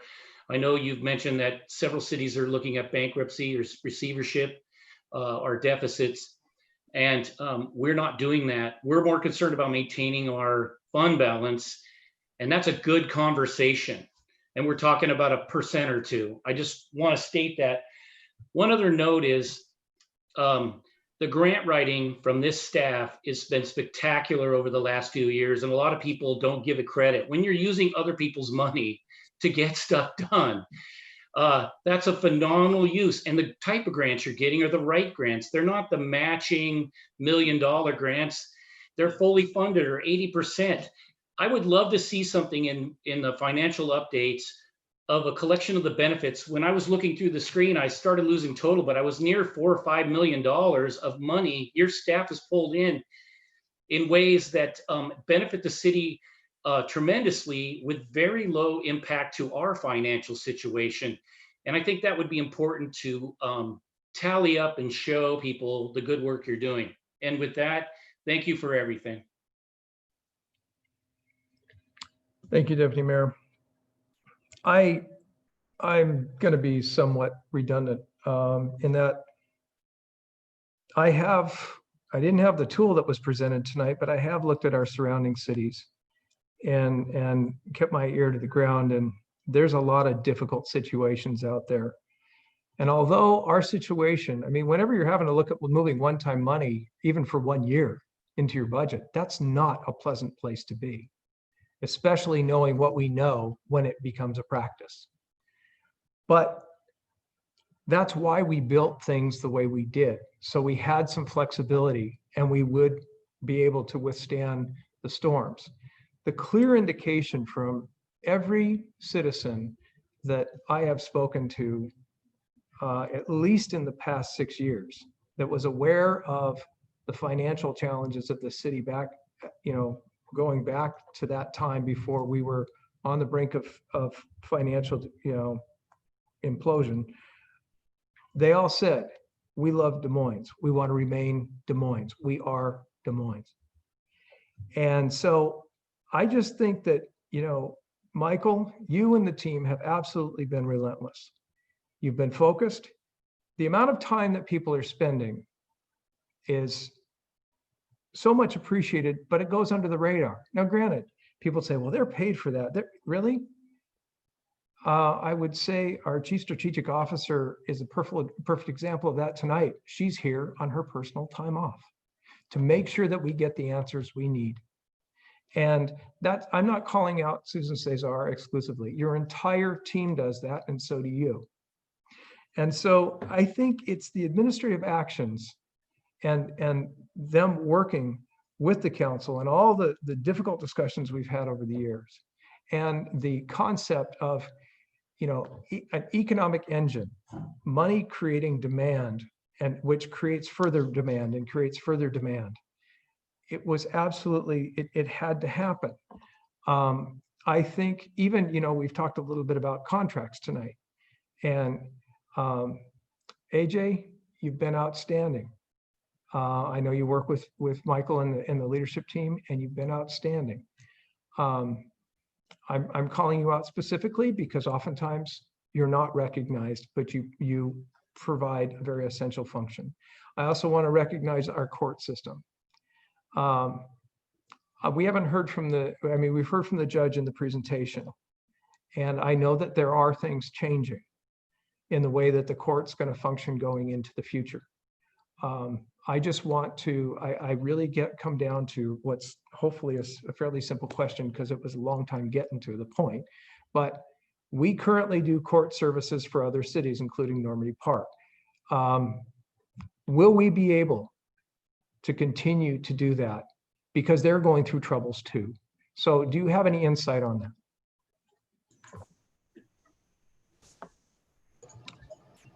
that? Yes, the answer is yes. We will continue to provide services to Normandy Park.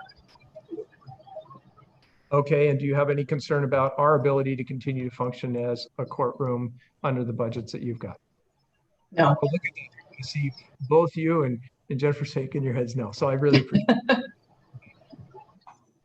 Okay, that does conclude my remarks. AJ, did you have any comment that you wanted to make, or no? Okay, I see your head going no. Okay, so then I will move back to the top of the list. We are at our fourth pass through, and we are on to Councilmember Martinelli. Thank you, Mayor. I have no questions at the moment. Okay, thank you. Going to Councilmember Harris. Okay, so this will be sort of a speed round. As far as Parks and Rec, it looks like well done. The allocated amount is increased from 150 to 175. Can someone comment what that increase will be for? I'm not, can you clarify the question? I'm not sure I understood it. I'm sorry, I'm just being too shorthand. I see that there was 150,000 for Parks and Rec, and then it seems like it's been increased to 175, if I'm not mistaken. You might be talking about the human services. That's what, yeah, it would probably be the human services allocation. I'd like to know what that's going to be for. So every year, the Human Services Commission takes applications, and that committee is currently in the process of reviewing the applications for all of our human services providers, such as the food bank and rental assistance and all those kinds of things. And each year we have, as per council previous direction, increase the amount allocated to human services. And this year we're recommending that the council increase that additionally to 175,000. Okay, but do we know what the 25,000 is going to be for yet? Okay, let me, if I may. Yeah, so this goes typically to nonprofits who serve city residents. And the additional $25,000, Nicole's been involved with the Human Services Commission. I think Rochelle's helping out with that now. But, you know, we'll take applications. The commission will review those. There's an extra 25,000 they can use to apply to whatever applications they recommend. And then eventually in the budget, you will see what the recommendations are. I guess what I'm getting at is this sort of part of a longer term plan to bump this up every year or every. Yeah, so there was statute passed a number of years ago. Matt, I'm not sure you were on council at that time, but the goal became, the goal was for Human Services to receive 1% of the operating budget. And when Dan and I started looking at this, the first year that we were doing the budget, we were at maybe low $80,000. And then each year we've increased it 25, because if we get to around 200,000, that would be equivalent to the statutory requirement. Got it. Okay, moving on. I just wanted to give a shout out to, the IT department. I have gotten like 5 text messages from residents who are just thrilled with the online streaming. It's been just dreadful, like since the pandemic, and they all are like, wow, it's actually working. So thank you, thank you, thank you. Which leads me to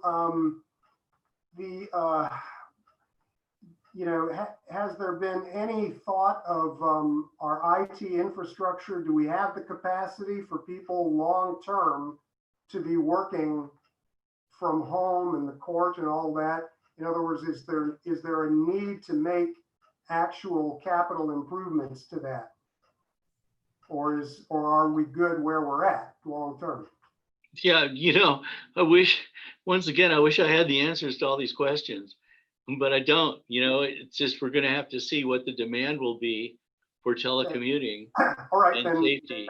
Then specifically, and that's an ongoing assessment. Yeah. What do you know? What percentage of staff will be working long-term remote? Like even if we go to phase 4, is there a thought that a certain percentage can work from home permanently, or for 3 days a week or something like that? I think what would be good is for myself and AJ to have a conversation about kind of who's telecommuting now, and we can probably provide some percentages. Okay, then last of all, to the courts. Family incidents, are they up or down just as a result of the pandemic? I know that's not a budget thing, but. Yeah.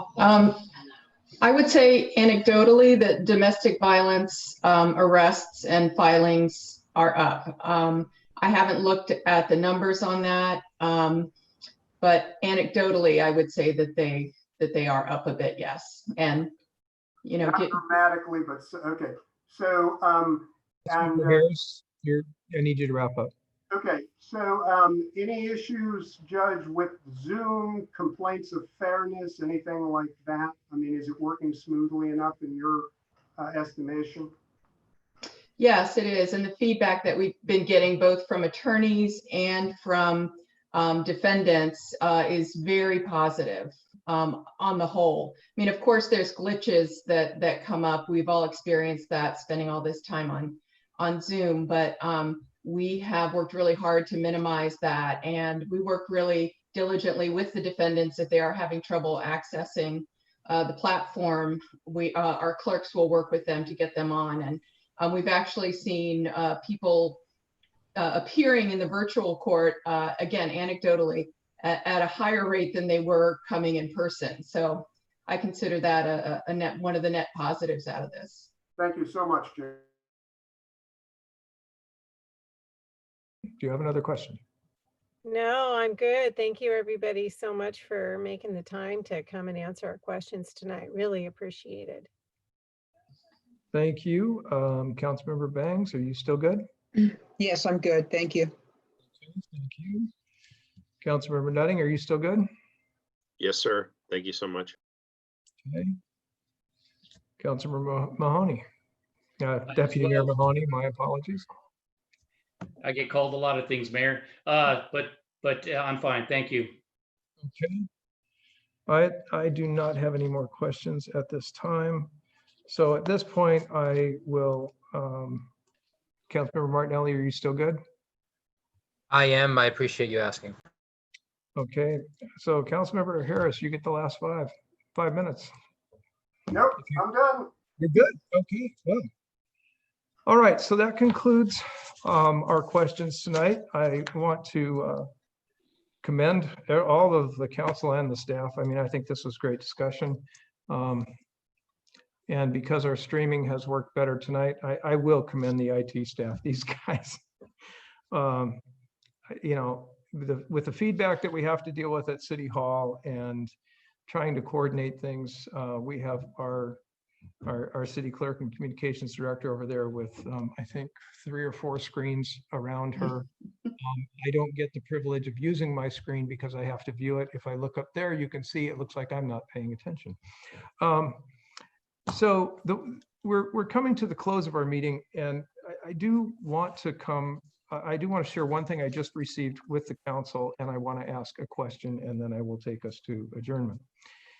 I received a publication from the Highline Foundation, and as you know, there's limits as to what a city can do and things like that, but they have a partnership with Comcast, and they were able to provide quality broadband internet to families that don't have it.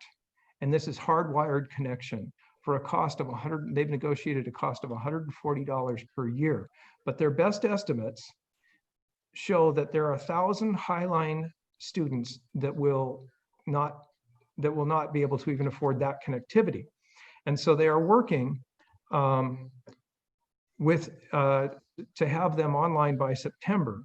And this is their second appeal. Their first appeal went out and they took care of many, but they still have a pretty lofty goal left to go. So my note is not to staff.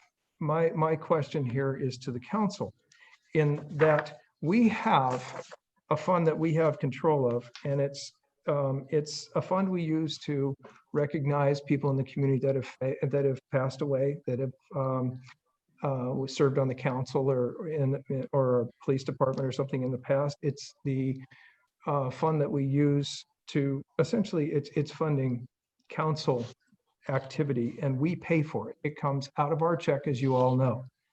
And at this point, and I will recognize Councilmember Nutting in just a second. At this point, we're at about $6,000, and to provide 20 scholarships would be a cost of $2,800, still leaving us with a balance of $3,000 of about $3,400 that will go up by its usual add-on at the end of this month. And so my personal opinion is I would be in favor of doing that, but I'm one voice. And before I ask, I've got hands from Councilmember Nutting and Councilmember Bangs, Councilmember Buxton and Harris. Just a minute. You've got Mahoney too. Oh, good. Thank you. Thank you. Okay, so the first one I saw was Councilmember Nutting. So, Mayor, I think this is a point of order more than anything, and then I will make a motion. Governor Inslee has dedicated funds to school children that need wired accessibility through the state in one of his last press conferences, saying that there's money available through the state to help these people. Are we going to, as a city, apply for the grants to approve through the Highline School District to pay for the Comcast to get them wired internet? That's not where I was going with this, Councilmember Nutting, to be very honest with you. I hadn't heard the governor's recent press conference, but no, I was just, this is council action on its own. It gets a little bit challenging when you go when you work grant funds between, the school district and the city. It's even challenging when you run through multiple cities because of the management of it and things like that. I've not had that conversation with anyone. So I am only looking at our Hearts and Minds Fund, seeing if we are interested in sponsoring somewhere between 10 and 20 students. That's all I'm looking to do. I absolutely approve that, and I'll make the motion to move that forward. Okay. And then I have Councilmember Bangs was the next person I saw. Yeah, I was just wondering are you saying their total need in terms of costs is 140,000?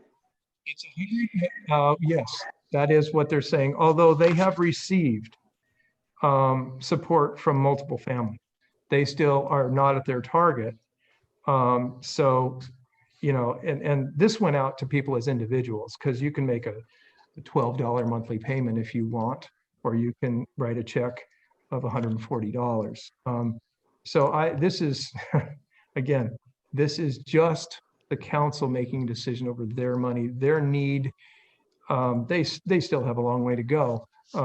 They said as of the first round, they still had 820 families left to go. And I don't know where they are today. And so I can't make a statement of where they are today because I don't have that information. Okay, that was my question. I mean, we're looking to do 20 students from what I'm understanding from you. 20 families.